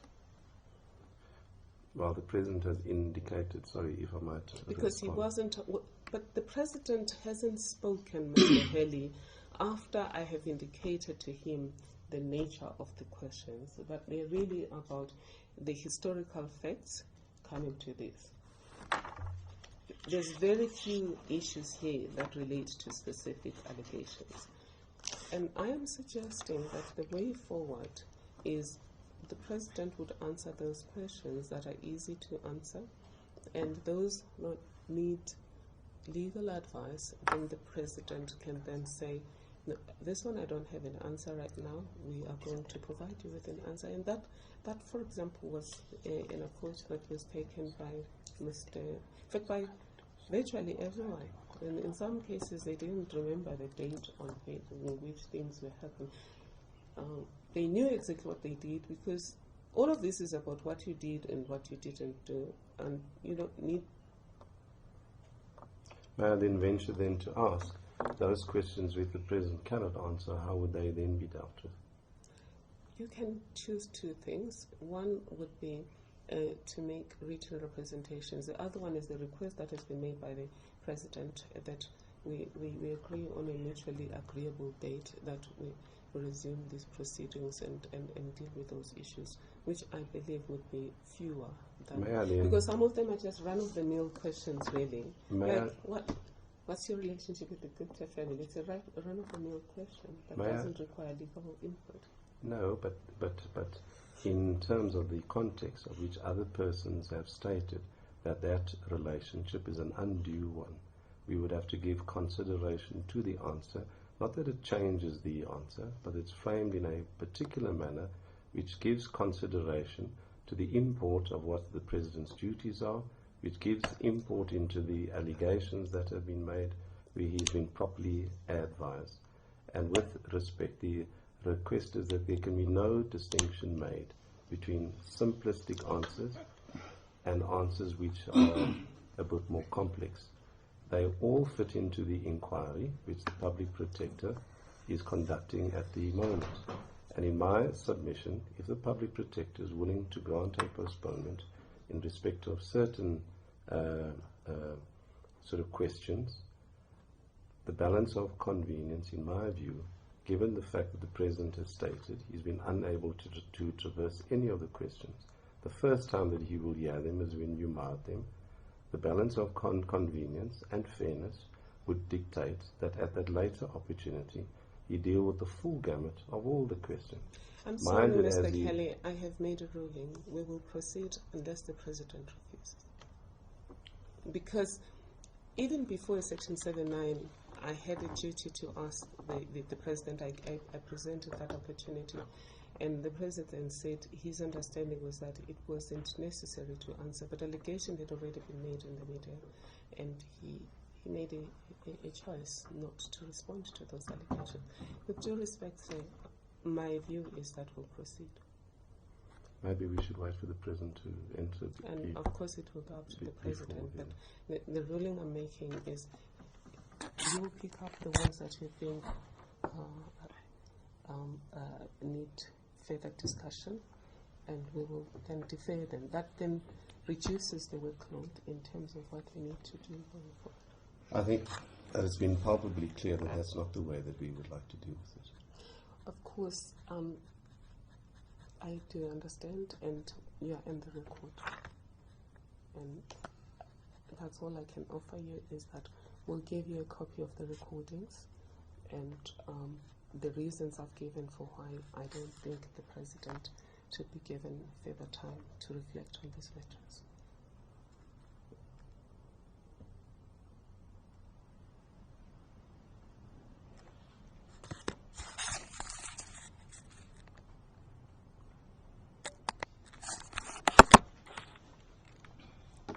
I think that it's worthy of mention in those circumstances, and in the context of the explanation that the President has proffered, and in the manner that you want to compartmentalize.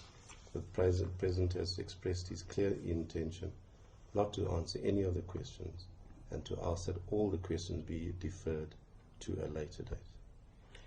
Yes, thank you. Mr. Haley, I have then heard you as the President's legal representative, and I've heard you, Mr. President. For me, my ruling, which is a win-win approach, the way I see it, is that you answer the questions that you can recall answers to, and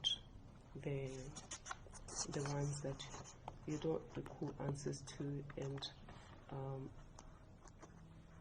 have complexities. I think my instructions are in this matter to convey to you that the President does not want to participate. No. Sorry, if I might. But Mr. If I Haley, might have an opportunity to address you. Sorry, sir. The President has a right to legal assistance, not legal representation. You have made that representation. I have now made a ruling that we're going to proceed, but we will focus on the things that the President is going to answer. I'm sorry, sir. I cannot be bullied by you. I beg your pardon. I honestly if cannot. That's the impression, it is coming across like that, because you're not even allowing the President of the Republic of South Africa to speak for himself. You keep insisting on a particular way. The President has graciously and respectfully suggested that he hasn't had an opportunity to be advised on the specific questions, and because of that, he needs a future date. I've indicated what the questions are, and I've said these questions don't need a future date.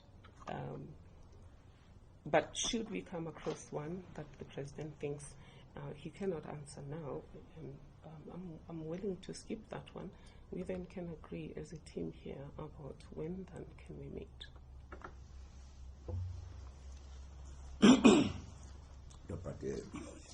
Public Protector. As I said, the issue of the Guptas, the captures, data, etc., is a big issue in the country. It's not a small matter. If I don't apply my mind, I can think the answer is very simple, and it may not be very simple.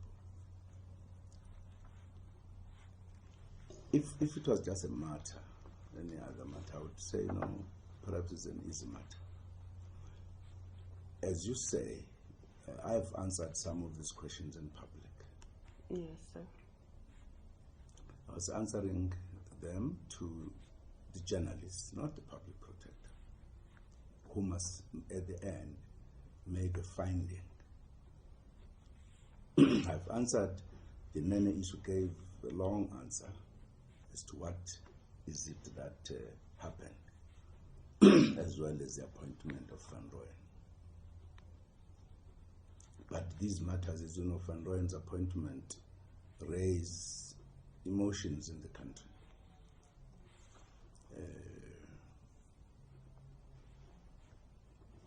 The issue about Tutuzani as my son has raised a lot of issues impacting on his own personal things that he does somewhere there, because he does his own business. But what has happened is that he has been put in the corner of the Guptas by people. Some people have come to ask. I've given explanations. Now, what I think we may do, because I would need even the questions, I did not know how the questions are. We don't give the questions in advance, though. Yes, you don't. I agree. And I'm saying now... Because we want honest answers that are coming from your heart, not prepared answers. I'll give honest answers to all of them. But I think I'm not saying I'm not going to answer the questions. I'm willing to answer the questions. We can prepare and agree when in the near future. Because even the people who are in the, as I said, in the documents that have been sent or facts that are there, I haven't had an opportunity to look at them. But the questions may be emerging from other people, what other people have said, which I don't know. There have been people discussing in meetings about the state capture, etc., etc., including, as I was referring, I also referred to Jonas. I mean, when the Jonas thing came, I did not know I would ever have to answer any question because it had nothing to do with me. Because people meeting and talking about whatever they talk about.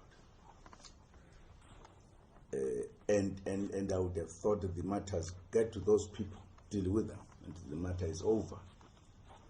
But if I've got to answer the question, I have to have given it a good thought. Does this mean? I mean, the fellow, Jonas, was never appointed a minister. But the issue that was offered to become a Minister of Finance, he was deputy minister by that time. What does that mean, really? I know that I'm the only person who appoints ministers. No other person can make an offer to somebody about my responsibility. I'm just saying, these are things I need to think about. Why would such people make such assumptions? What would it mean at the end? So my request was, why don't I go through the papers that have been sent, even if the questions are routine questions, so that when I answer them, I know exactly what other people have said. Than not knowing, it does not mean I'm going to change and give the answer that is not honest. To be honest, but I'll be knowing what have been allegations that have been made against me, or there could be straight issues, as you say, Public Protector, that are you friends? I've been asked this question many times, not by a Public Protector, by people who were wanting to know since the matter was up there. I've given honest answers, how has this happened? But in this case, because it is now Public Protector, it's not like a journalist or a colleague or a friend. If I give an answer, when you finally make up your mind, we'll have to take into consideration what I say. Unlike a reporter just reports, this is what Zuma said. So I need to give it a bit of a thought, I think. Okay, perhaps I should ask one question, sir. Would the answers that you give me after I have given you an opportunity to reflect differ from the answers that you've given to the media or any other person who has ever asked you about the issues of Jonas, Mentor, Masego, and Gupta's? No, they would not. Would you offer a different No, answer? I would not offer a different one. I wouldn't offer a different one. So why do you want to defer it then if you're going to give me the exact answer you've given to the media? No, as I say, giving an answer to a journalist or to somebody is different than giving an answer to a public protector. That's why I was asking, say, if it would differ from the one you've given to the media. If it won't differ, what then would change from today to the time we have that interview? If you are going to give me exactly the same answer you've given to the media or any other person who has ever asked you about these matters. But I don't know how to answer it again. Because I'm trying to understand you. So if you're saying you've answered these questions before, and I'm going to ask you the same questions, I'm struggling to understand it. And you're saying the answer won't be different from the one you've given to the media. I'm struggling to understand then what do you need to rethink? No, if I give an answer to a friend or to a journalist, I can phrase it anyway, saying exactly the same thing. But the words I use there, if it is the public protector, might say, but what did you mean by this word as you phrase your question? The public protector has got to consider this at the end and take a decision. Yes, the people I've answered to, they not have to take a decision about what I was answering them about. So I had to say anything without serious thought, even if the answer was the same. This is all I'm saying. And that's why I say I needed to understand what are allegations, because people have been making a lot of allegations out there. Others have been correcting them, but it's not like, it's just like when you are in court. If you are now in court, I can't, for example, defend myself in court, no matter how much I know the truth. I need a lawyer because now I am in court. Even if I tell the truth, I don't think the presiding officers will accept it. I don't know, sir. I think they will, but I don't want to get to disagree with you. You are the president, but I just think for me, as a public protector, firstly, what you're going to tell me, I will consider it as your version of what you consider to be the truth. And as you've said yourself, that it would be the same version of the truth that you've given to the other structures, because it's really what you know.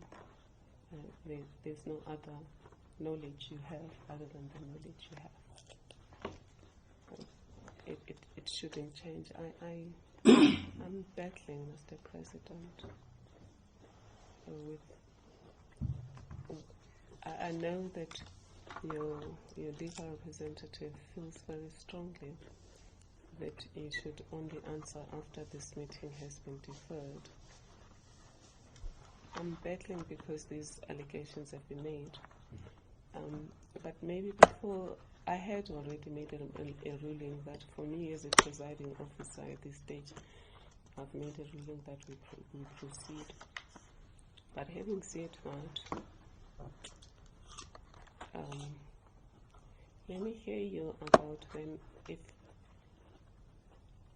also, I think he also argued very strongly that the matter should be deferred to the next public protector, and I indicated that your legal representative argued very strongly that the matter should be deferred to the next public protector, and therefore I'm hoping that this deferment is not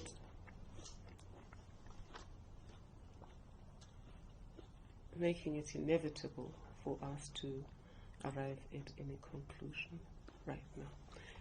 So let me hear you then say about when will you have the next time, because we've had an excellent amount of time today in a very busy schedule. We don't get that much time with the President, and we've had time more than 2 hours, which is a rare opportunity. If then we defer it, we will need between 2 and 4 hours. I don't know how, because in inquisitorial we don't go the route of the courts where you have to answer only relevant. We let you give us context. It can take forever. When we met with Mr. Gupta, it took us more than 4 hours because we just listened to you. I would also love that one. But now I'm asking them, Mr. President, when could we possibly get that time? Given that my timeline is limited, I know. and your time is precious. I know. I was going to say, because I don't know exactly the volume of the papers, but we could indicate that in a few days' time as to when we will be ready. Because I think, given the discussions and given your feeling that we need to deal with it, we've got to take that into consideration. No, Mr. President. If I have to now apply my mind about how we proceed, I need a very firm offer on the table regarding when could the process take place. And probably we need your PAs to also consider your availability, because you're not always in the country, and you've got also many big national issues that you have to take care of. Okay. Well, I've always made a mistake to my office by saying this is a date, only to find it tell me, Mr. President, we are not here on that day, or that day you are somewhere. I might have to consult on that one. Perhaps I could do the consultation this afternoon, and then we'll come back to not later than today as to what to be the date. I don't like, Mr. President, to do a to and froing with you. I think in all fairness, we can only consider whether it's possible to defer or not to defer if we know what are we deferring to. Is it possible that Advocate Makane can check with the PA your availability? Because let's say we defer, and this afternoon the answer comes and says, for the next 7 days you're out of the country. So we have deferred to a future that doesn't exist. So the only way we can defer, or I can consider deferring these proceedings, is if there's a very clear understanding regarding what are we then working on.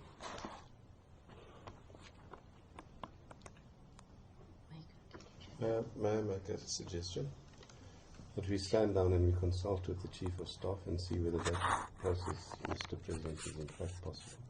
And if it is, we can propose a date. If it's I not, would then appreciate that, sir. thank you. May I suggest that that's what we do.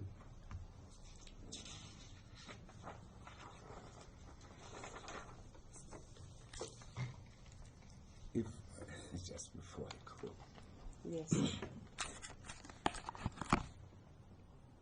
given, I'm sure you know the papers, the amount of papers you have, because I want also to take that into consideration. How long will you take? Shall we take for us to go through this? Because there is another factor. We can put a date, only to find that by the date in time we are not through, etc. Or we put a date, and then we could look at that. Even if we are not through, at least I would have some picture in my mind. Then we can you can do. So I'm just making that one as a Yes. as a caution that whilst we're looking for the date, we'll be all committed to it and ensure that it happens. I don't think that should be difficult. They're not as voluminous as the courts. As the two advocates can tell you that the court processes, the exchange documents, sometimes you have 5 days to go through. One of the, for me, for example, with these processes, I can have 5 days to go through if it's agent proceedings and documents that are 200 pages or not. Here, I think at most you have maybe 40 pages. Advocate Markham. It's not voluminous. No, no. And some of the documents that have been provided before, like the complaint and things. Okay. The letter itself is about 20 pages, and the annexes aren't a lot, and some are not shown. But roughly how many pages? I don't want to put a number on it, but it's there are fewer than these. Might well be that now that you've given consideration in the course of consultation, clarity, we may ask you certain things. Some more documents. So no, it might not be more documents, it might just be answers to that. Whether that clarity is gained from an answer or from a document. But it's just something I know that in the normal course of practice sometimes would arise. Okay, sorry. Then please consult Mr. President with the team or Advocate Mafeno, somebody consults with the Chief of Staff about what's possible or what we are agreeing to, so that when we leave here, we're moving this ball from one place to another. Okay, thank you. PA, who has the schedule, my schedule as usual, is just something out of this world. And they noted it as it stands.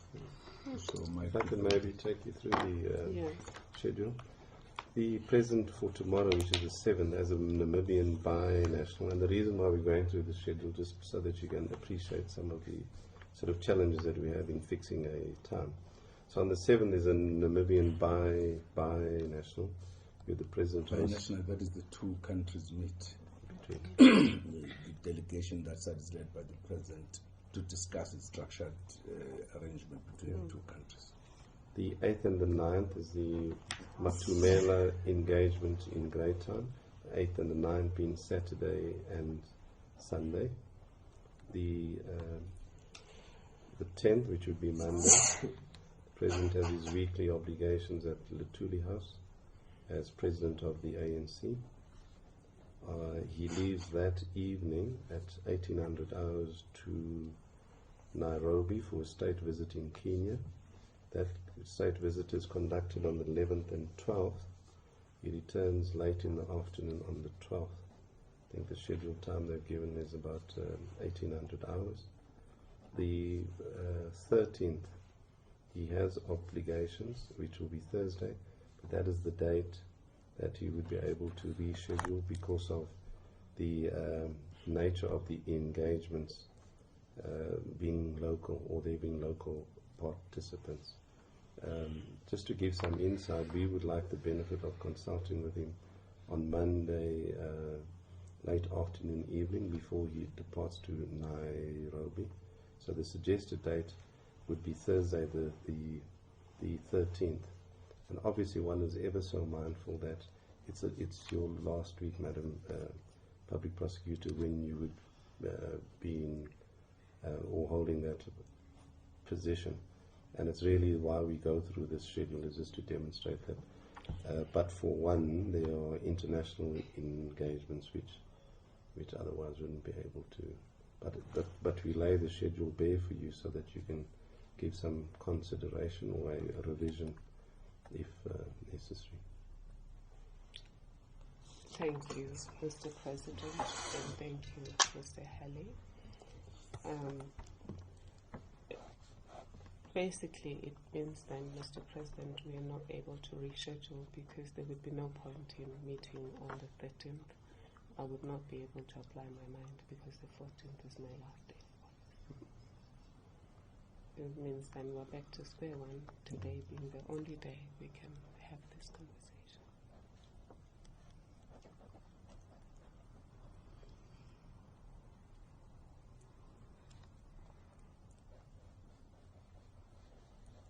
I think the diary runs in. Yes. I must also indicate that it just hit my mind, Mr. President, that we advised you specifically that I would have a meeting with you, sir, and my last letter, the complicated letter, where is it? Okay. Which one? The 22nd? Yes. Oh, the second. Don't you mean the second? The Second October. The 2nd October meeting. Yeah. Can we? I'm sorry. I have my own file that has these things, and it's me who left the file. It was given to me, and then when I went, sorry. Thank you, sir. In my letter, I did specify the allegations. This was the second, which means it was at least 5 days ago. In my letter, I also indicated. Sorry, it's the 6th. Today is the 6th. And we received the letter, I think, on the 3rd. Monday. And we received the letter on the 3rd. They sent it, I think, over the weekend. But we only got it The On Sunday. 2nd is The Sunday, second on Sunday. and we received it Monday. Monday. That would be the 3rd, and today's date being the 6th. Yes. In this letter, I specifically said I'm affording you as the President of the Republic and as a person to whom I am likely to make an adverse finding against, The last page. to respond to the above at your earliest convenience, preferably not later than Thursday, 6 October, to enable me to conclude the investigation and issue my report on the outcome thereof as soon as possible. So it was very clear that the meeting of today, on Thursday the 6th, was to receive your response to the allegations. I specifically said this, Mr. President. I further confirm my commitment to meet with and get a comprehensive presentation of your version on 6 October 2016. And throughout the week, we have been asked if we're going to meet with the President and what will be the purpose. We've made it clear it's you to receive the presentation of your version, sir. And the two lawyers know that in pleadings or in proceedings, even on arbitration, you don't go and sit with the arbitrator. And then when you're sitting there, you then start saying, no, I don't want to engage you on the merits. I want to engage you in process. If you have any objection to the process, you object in advance. I admit that the letter was emailed to Advocate Mahene and the PA on Sunday, and of course nobody sits and watches their email 24 hours. And we had indicated we will do so on Friday, having been requested to do that. I also admit that the stash of documents, which is not very comprehensive, was sent to all of the parties by the team on Saturday. You knew when you received these documents on Monday that we will have this meeting on Thursday. The team knew that. The DG, on the other hand, knew exactly what the particulars were because we had a meeting with the DG in the presidency, Dr. Lubisi, the previous week. It was on Monday that week. We have a recorded meeting indicating what the allegations were, and then just only confirming that we are ready to provide the paperwork. At no stage did we receive any communication from yourself, sir, from the DG, or from your lawyers objecting to the process. Even at the final end, yesterday, we received a letter which was read to me this morning when I was at Galarika Estate. That letter did not say, we're not meeting today to hear your version. It asked me whether or not the media reports that say there's a report that has findings is true. And secondly, asked me if it's true that I'm dismissing or something along those lines, because it was read to me and I said, I'm dismissing Mr. Hlongwane, which answer was no to both issues. To say, no, he'll just be invited to bring his evidence under oath. Now, of course, it's in the list. At no stage was this raised. And it's not clear to us as we are reflecting, why would you be okay with proceedings and even announce to the world that we're here to answer to the issues, and then now that we're here, we're not able to do it, and we want now to do it on the eve of my departure. I'm leaving on the 14th, and ideally on the 14th I should be sitting with the new public protector and handing over administratively to her everything that I've been doing. But even if I wasn't going to do that, you want me, say, to apply my mind to everything that I'm going to hear from the president and contrast all of these versions. I'm not able to do that on the evening of the 13th and then issue a finding on the 14th. But I have a suggestion. Okay. Okay, please respond just to give the clarity. First of all, I think an acknowledgement must be made that it was a lengthy letter. As I said, in anticipation of receiving a response, there was a scheduled consultation with President Zuma after the ANC's NEC on Sunday night. That consultation was had. Of course, at that stage, no documents were received from your office. The President's schedule being what it is. The first opportunity, yes, it's true that the letter was received on Monday.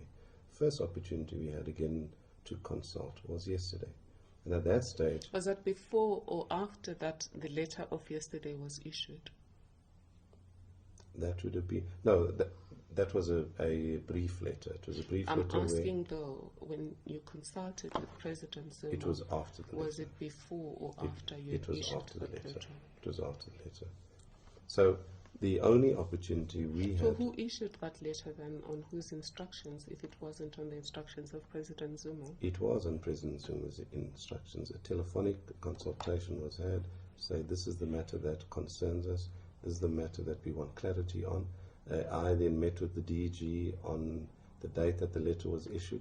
I conveyed to him that these were President Zuma's instructions, met with him personally, and as a consequence of that, he issued the letter. But The with, point then that is you, made- with the two of you then, if you had the ability to meet with the DG, why was it not possible to peruse the document? As you have indicated, it's only a 22-page letter. We peruse hundreds of pages over the same period. I'm when we working deal on with something court else. processes. I was working on FICA and things. So I'm asking, why was it not possible? There was also the team that had met with us earlier, and we had shared these views. Why was it not possible to look through these documents? We did look through the documents. I'm not saying as from Monday that we didn't have an opportunity to look at the document. Question is, did we have an opportunity to consult, to take an instruction and formulate a response? Right. And my answer to you is, given the President's diary, the only opportunity where that was possible was yesterday. And we had scheduled that in anticipation of whatever additional matters might well arise. And that's why I started in my opening comments to you to say that's why there was no written representation in the manner that we've made today, because quite frankly, the time period did not permit, coupled with the fact that we always understood the import of the purpose of the meeting as that which was expressed in paragraph 2 of your letter dated 22nd of September. Well, we haven't changed from paragraph 2. With respect, there is a drastic change. If you do a comparative analysis, both in respect of its volume, its import, and the scope, one will well come to the conclusion that the letter dated the 2nd of October. Mr. Halley, the scope doesn't change. Mr. President, the letter has always accused you of violating the Executive Ethics Code. Mr. Halley here on the record has suggested that you never knew that you were accused of anything and that you thought you had to answer for your son. From the outset, the only reason you looked into this was that complainant number 2 asked us to question whether or not you had violated the Executive Ethics Code by either enabling or allowing this. So that inquiry has not changed. That was not about you being the father of young Mr. Zuma. It was about you as the President of South Africa being caught up. It is incidental that young Mr. Zuma is your son, because that's the detail of the relationship. But the accusation was never about you answering for Mr. Duduzane Zuma's actions. It was always about you answering for your actions. We can read the first letter, and I would ask you to read it aloud for the record, Mr. Halley. The very first letter I wrote to the President. I just think we keep going around in circles about what exactly did the President know about what he was being asked to answer for. It was always about your ethical conduct, sir. With respect, Madam Prosecutor, I think we've made our submissions. We've made a request of you. I think you've heard it out of the mouth of President Zuma as well. We've laid bare what the difficulties are. It is not a contrived situation to make sure that this matter falls within the realm of your successor or any of those matters. It's a genuine attempt to assist, and we are going to assist, whether it be yourself or your successor. I think the President has expressed it. I'm making a ruling that the President will proceed to. You make your choice then, sir.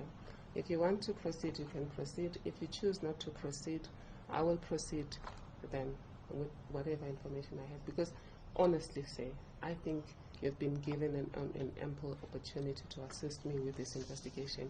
It is a requirement in terms of Section 7(4) of the Public Protector Act, which, ma'am, you heard that act earlier. We can look at it. It's a requirement of the Section 7(4) of the Public Protector Act that her protector may ask anyone in the Republic to assist him or her with an investigation. And I honestly think that you can assist me right now. I honestly think whatever the intention may be regarding postponing this matter to the 14th, it's an irrational arrangement. It will not work. I think that we must respectfully convey to you that under the conditions... Please, can you not stop? Can you stop talking for the President? Mr. Halley, I'm forbidding you from speaking. I'm not giving you an opportunity. I'm asking Mr. President to address me. And is there any purpose, or should I excuse myself? No, sir. You are here to support Mr. President. But Mr. President Zuma is the one who is employed by the state of South Africa in this capacity. You're employed as his advisor, but not as his mouth. Mr. President, I am requesting that we proceed with the answers you can give. Any additional answers, what we can do, we've noticed that on the 10th you are going to be chairing a meeting of the ANC, which meeting sometimes you don't chair. When you're out of the country, somebody else in the ANC chairs. We can then agree that we will answer the questions you can answer today, and then on Monday the 10th, any answers that you still want to give, we can then I can reschedule whatever I have to do on the 10th and make myself available for this. I rescheduled things to be here myself because it was important that I give you an opportunity to give me your version of what happened. Can't we put the questions in writing? No, they Then have to be answered. Because inquisitorial things is that you need to follow up. If you don't understand, you need to follow up.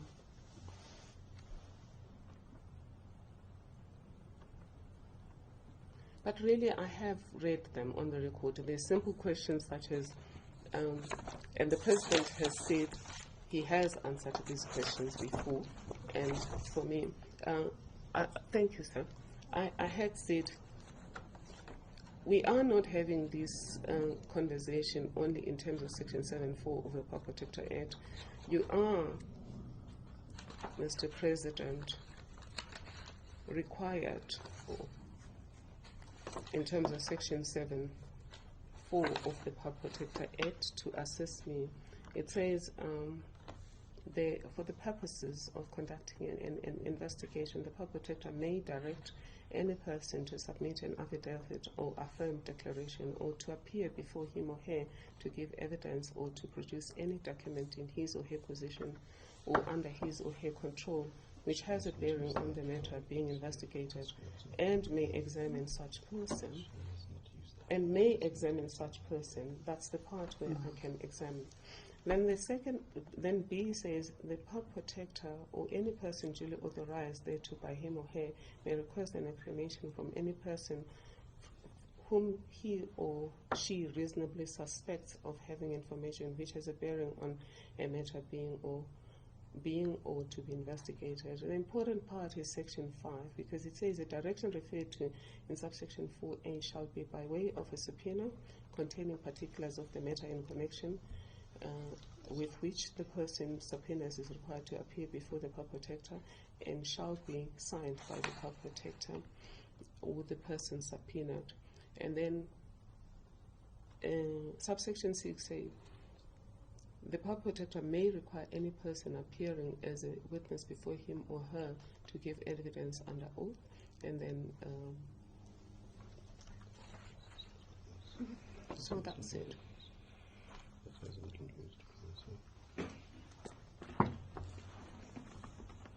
Right. Can we hear your views, sir? Because we've really been chasing our tails. We've wasted your valuable time, and yet we just have been discussing process. And this process matter was never brought to our attention before we came.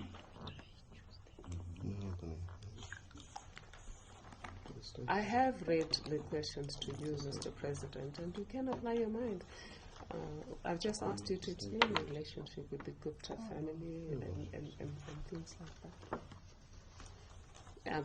I'm also making then an offer that the only reasonable, because we have to be reasonable, we can't defer to a future that is unattainable, and the future of the 13th is an unattainable future. I am saying them that we proceed. And then on Monday, Advocate Mafene wanted to know if these questions could be answered by way of written. What could have happened is that after, when on President Zuma being accused, he could have answered those questions, these allegations that are being made by an affidavit, and just said, this is what I know. And you mean the ones that are here? No, the original accusations. By way of an affidavit, he could have said that. For example, the DG, when we subpoenaed him for something, he came with an affidavit that was saying, no, we don't know this. The cabinet thing, that we don't do things this way. And he submitted an affidavit to that effect. Are you saying he can still prepare an affidavit? Certainly. But that would not be answering our specific questions. That would be answering the accusations. You remember we sent him the accusations. So the affidavit would have answered these people that are accusing him. Say, Jonas says he was offered. I was not a party to that. Or if whatever. Mentor says I was sitting in a room next door, and that she says she informed me. That we could have responded to. Because from day one, it did indicate that you are then suspected by the complainant of having violated your responsibilities under the Executive Ethics Code. That's not a surprise thing that came 2.5 days ago.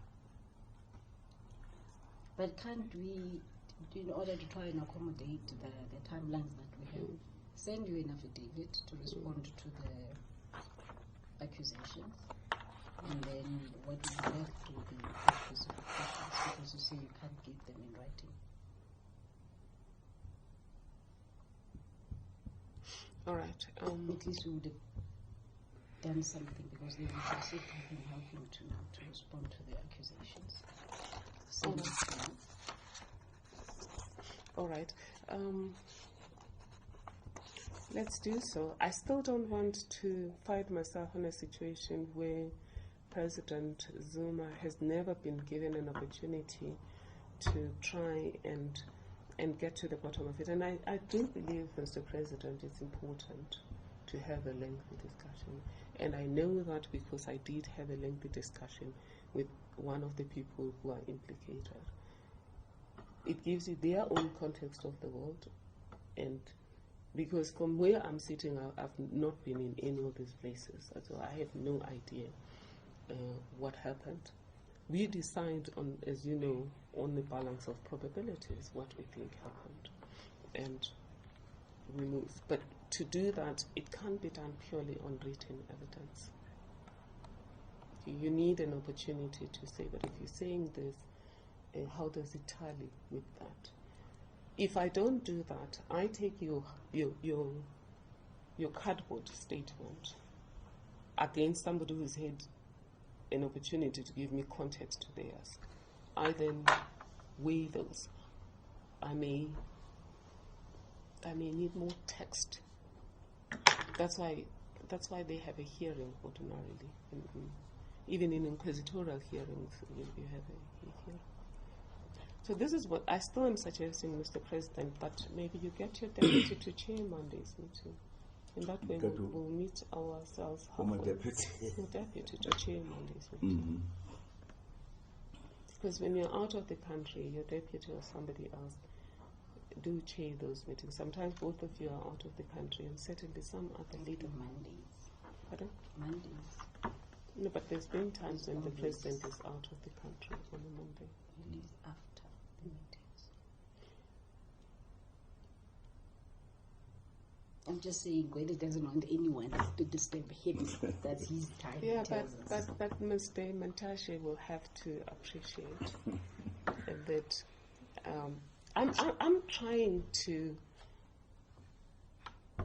provide a win-win platform. You insist you need further time. We've been chasing our tails around. Do we give each other further time or not? We relented, even though we were ambushed with this request for further time. We relented because we want to be fair. We want the full story of what happened. We then said, okay, give us dates. We're given a date that is unworkable by any imagination. We're providing one that gives you extra time. It's Thursday today, and then on Monday. Alternatively, then, because you're not here on Sunday, sir. Yeah, on Sunday. That's the problem. Since you're not here on Sunday, then Monday is the only option.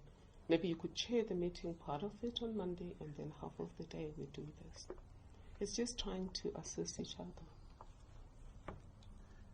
Monday is the only day that we can try. Can you find out from Bruce what is it that I can opt out? The phone is outside. We have no phones. You'll have to go outside, sir. For Monday. Yeah, go to the protectors. We know the Canadian guy who trains people like us. They say with them, which unfortunately the principle will not apply. They say any time, anywhere. If you want us to come to your house at 12 midnight, the Ontario Ombudsman will come to your house at 12 midnight. That's why they do the investigations in 3 months. They never exceed 3 months. They sharpen your teeth down. If it takes 3 months for them, it's long. They do this. They do the G77, which resulted in quoting the act. against the South African, the Canadian government on how it had treated Let me demonstrators. check my doctors here with the Yeah, so with the doctor. so they anytime, anywhere, my team is saying you can go to the president wherever he is on Monday. But after he's then done half the meeting.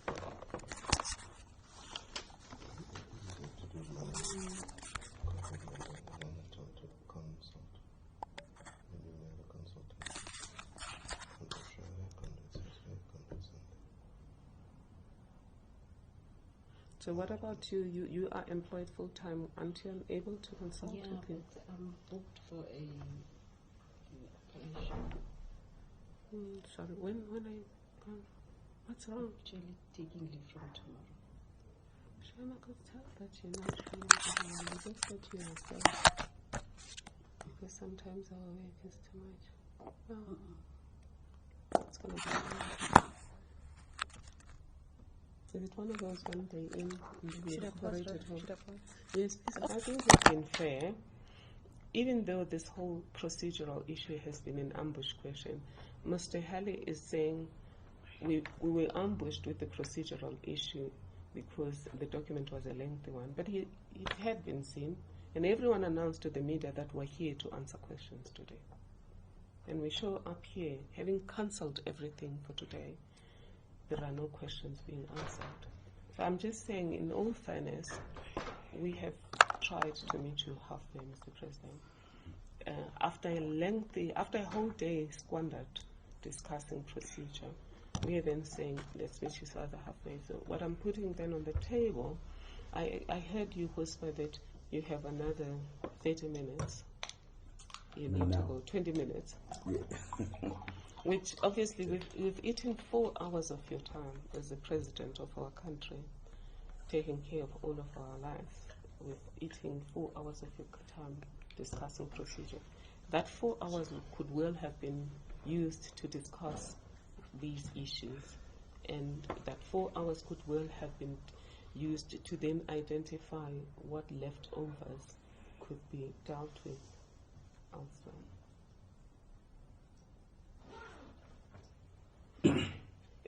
That having been said, I don't want to cry over spilt milk. I am then saying, if Mr. Halley is not going to be there on Monday, I am reluctantly happy to proceed going forward, that we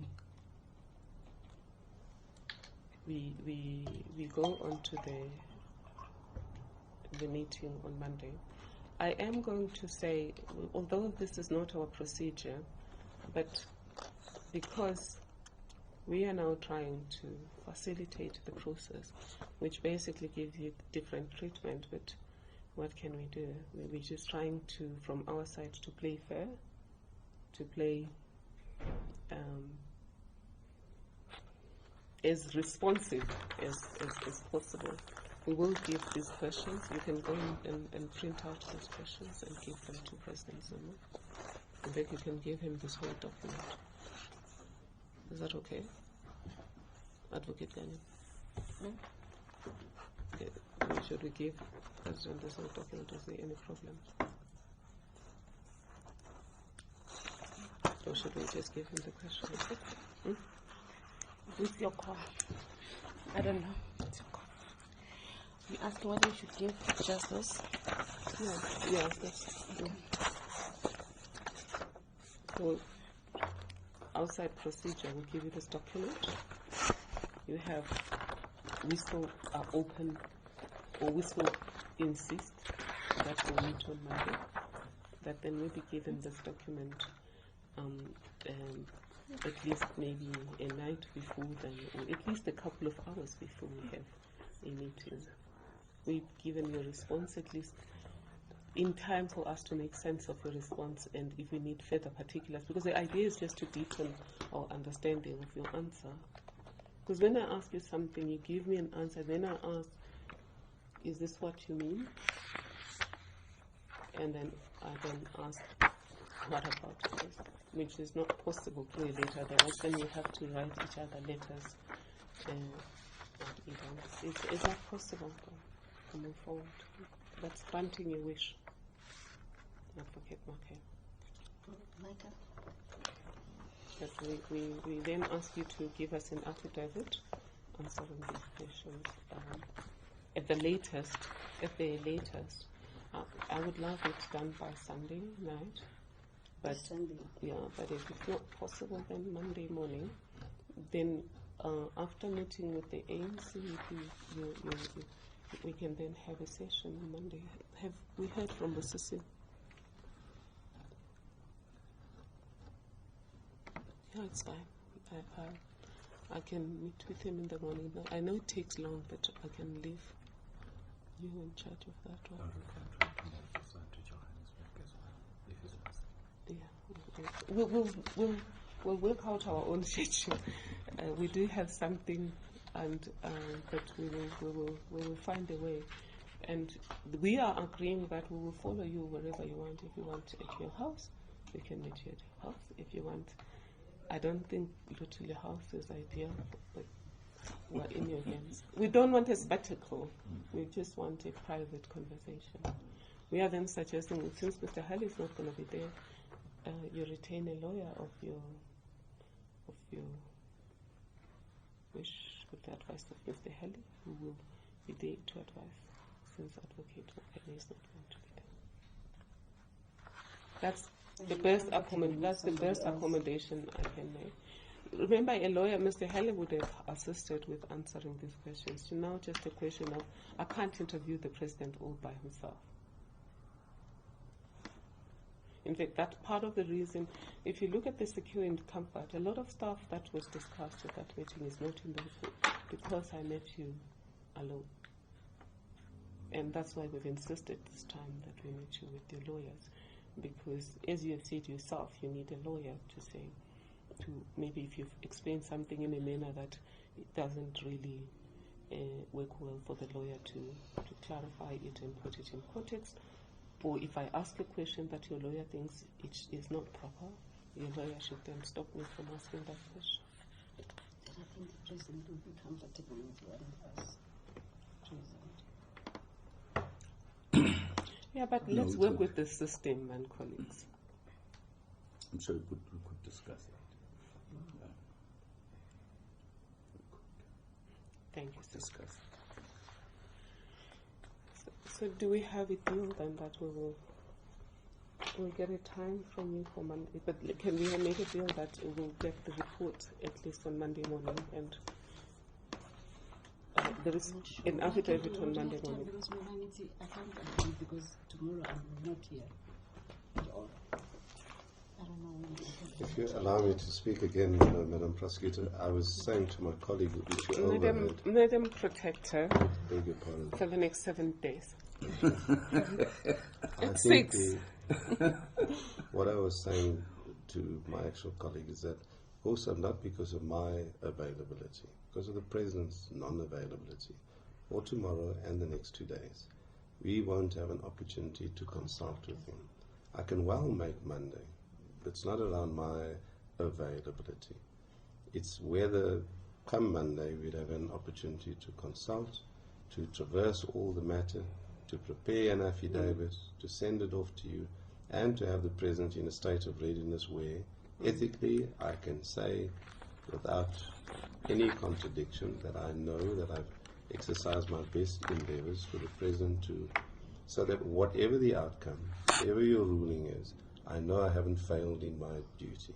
I'm saying under the circumstances and the constraint of time, I'm not sure I can give the President that undertaking, that I can properly represent him, having consulted, having drafted an affidavit, taken him through the affidavit, settled the affidavit,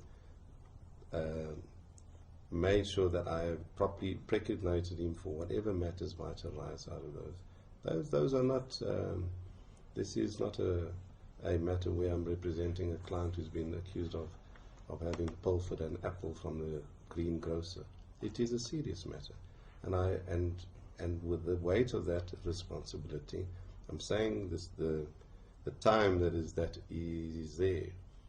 These are scheduled things that the President You can come in any day of the week. You'll see a host of ministers who also have urgent matters call on the President's time.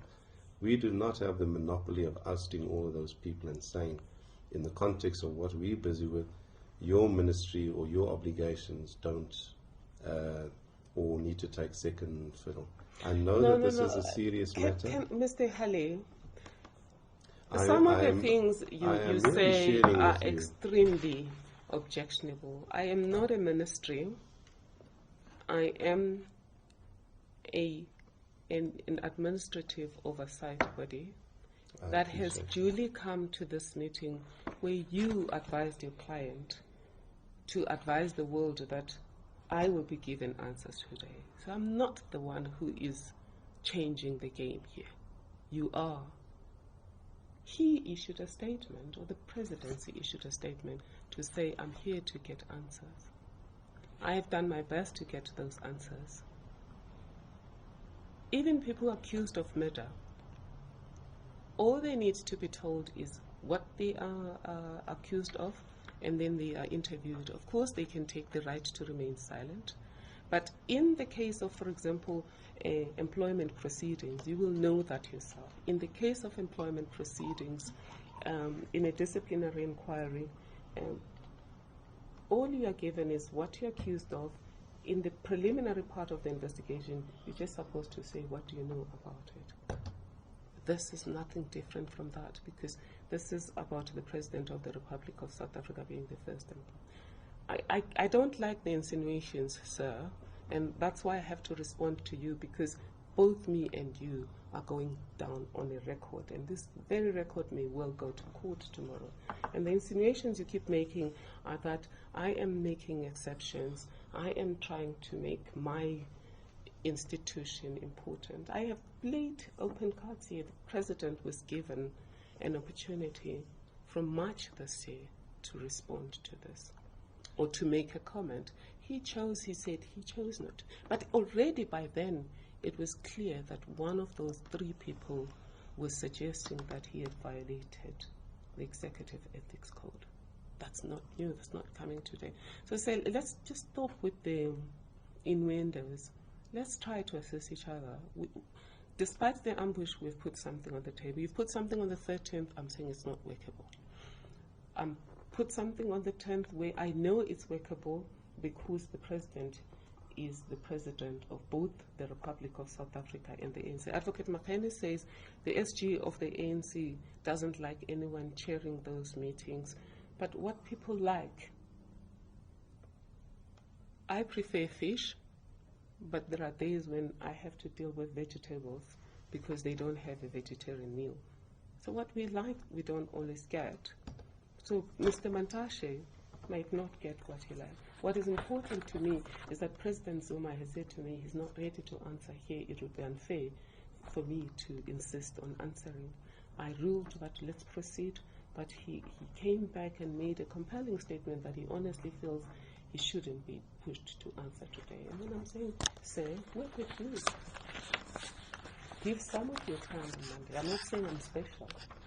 I know you are the President. I know you have 1,000 more responsibilities than I do. That's not the issue. With respect, I was merely giving an insight into some of the difficulties. I of disagree dealing with the that President's insight, sir. time. I really do. I am a grown woman. I know that he's the President of the country. I know that he has ministers requesting his time. I know he has presidents of the world requesting his time. I know he has citizens requesting his time. So by trying to teach me those issues, you're suggesting that I don't know about those things. I do know about those things. That's why I requested the President to go and check his own schedule. I didn't impose on a specific day. Based on the schedule that has been presented to me by the President of the Republic, I'm trying to negotiate space that could be both comfortable to the President and to myself. You had Sam? invited me to comment. I merely just said what some of the difficulties. Okay, I've heard you say. Thank you. I just don't like the innuendos, sir. I know you've given us very cogent legal issues to consider, and I respect your views. And anyway, at all times I've dealt with you. There's a lot of valuable insight that have emerged from the questions that you raise. But on these issues, on these insinuations, I do take exceptions. Then I must readily Just on apologize. those small No, issues. I must don't readily take apologize. it. I was merely But saying, not generally on your legal arguments, which are very sound No, I was- and sorry. valuable. No, mine is not to be arguments. I was just saying, as a practical reality, which many people can attest to, the president is accessible to many people. And to command his time, even though we occupy a place as advisors, it's not an easy task. And where one is dealing with a weighty matter like this, one must be alive to what it is and one's responsibilities are. President, we keep talking about you in your presence, and it's very uncomfortable for me because you are here, and we're not discussing matters of the law. We're discussing matters of convenience, and I'm really just appealing that you may assist me here because these are issues about you rescheduling. It's not a question that should be answered by your lawyer. It's a question that should be answered by you to say, how can I be how can you help me to assist you? Because for me, it's very important that I hear your side of the story. But it was in that context that I was conceding the request from Advocate Makele. Nobody else has been given these to answer. Everyone is asked. You're given the essence of what are the allegations, but the specific questions are never given to you in advance. But just to try and assist you, I was then saying, okay, let's give you the questions in advance. You answer them at your leisure. But we know that we might not fully appreciate the questions that are asked. So let's meet on Monday. Now, he's saying no, the questions can't be answered before Monday because your time may not permit. So I'm saying, can an arrangement be made to make sure that your time permits? I'm sure let us communicate on Monday to see what can happen. I think rather than not to move forward, I think let us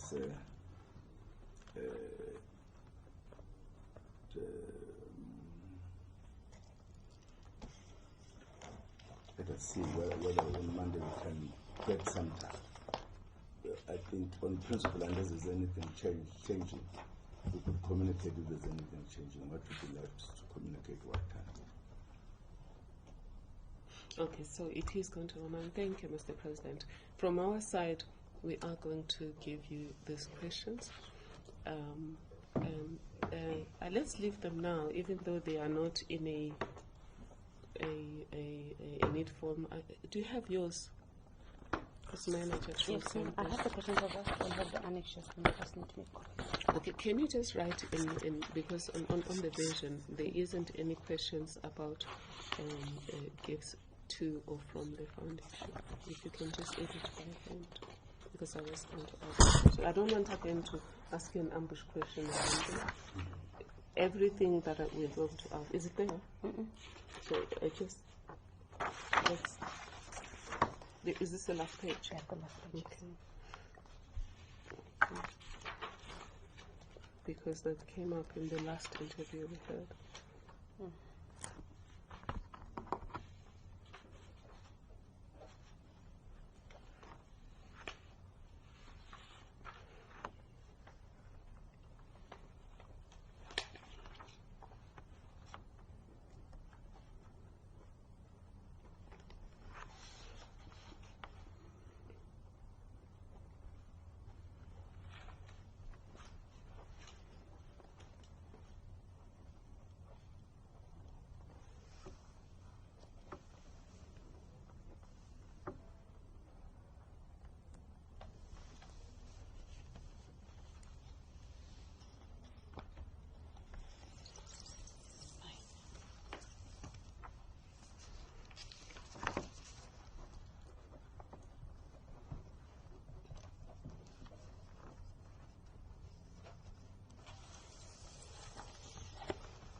If you can kindly read at the bottom, I'm going to give it to Advocate, to Mr. Helen.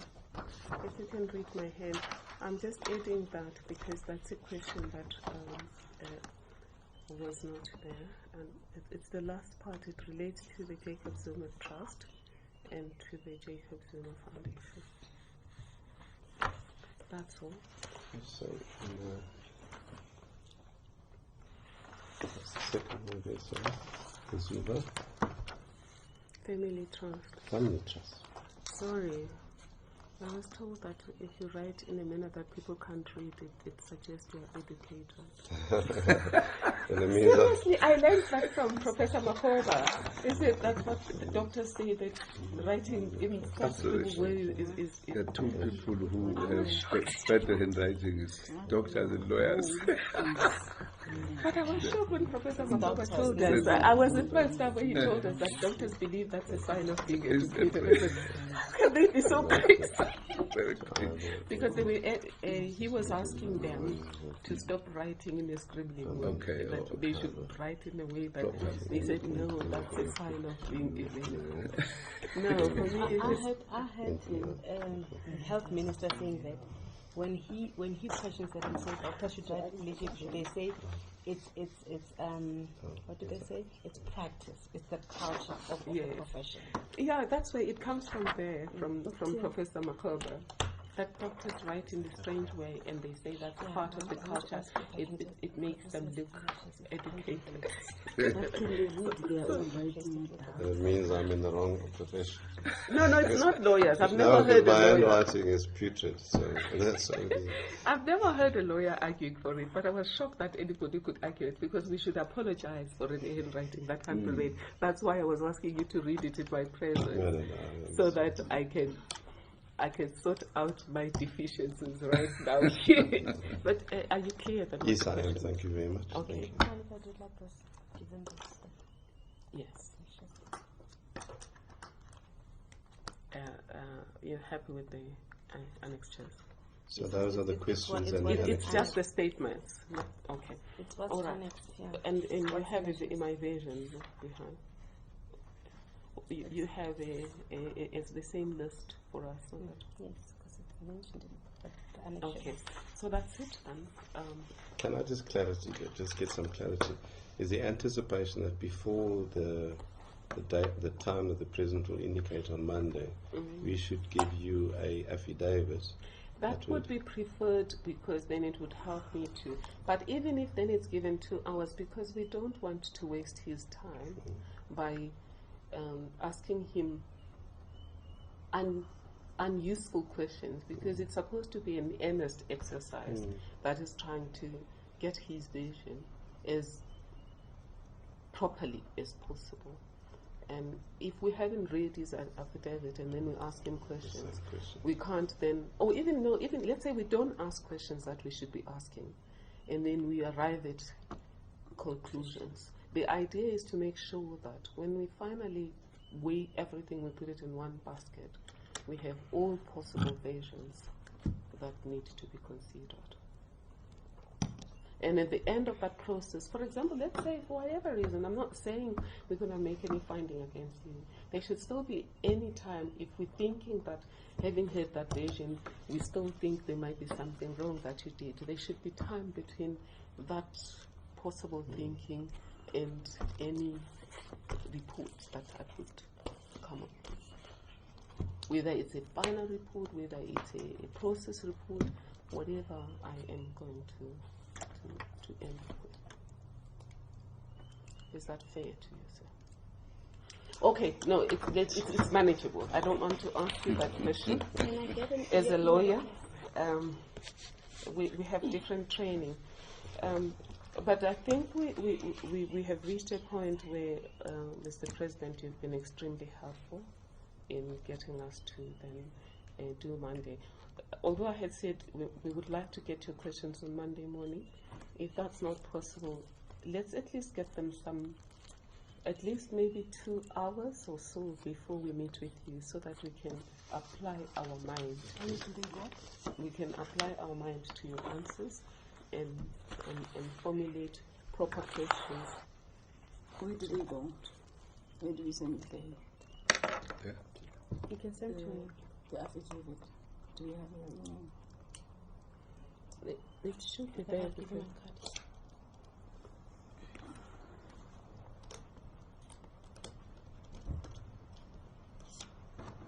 Thank you.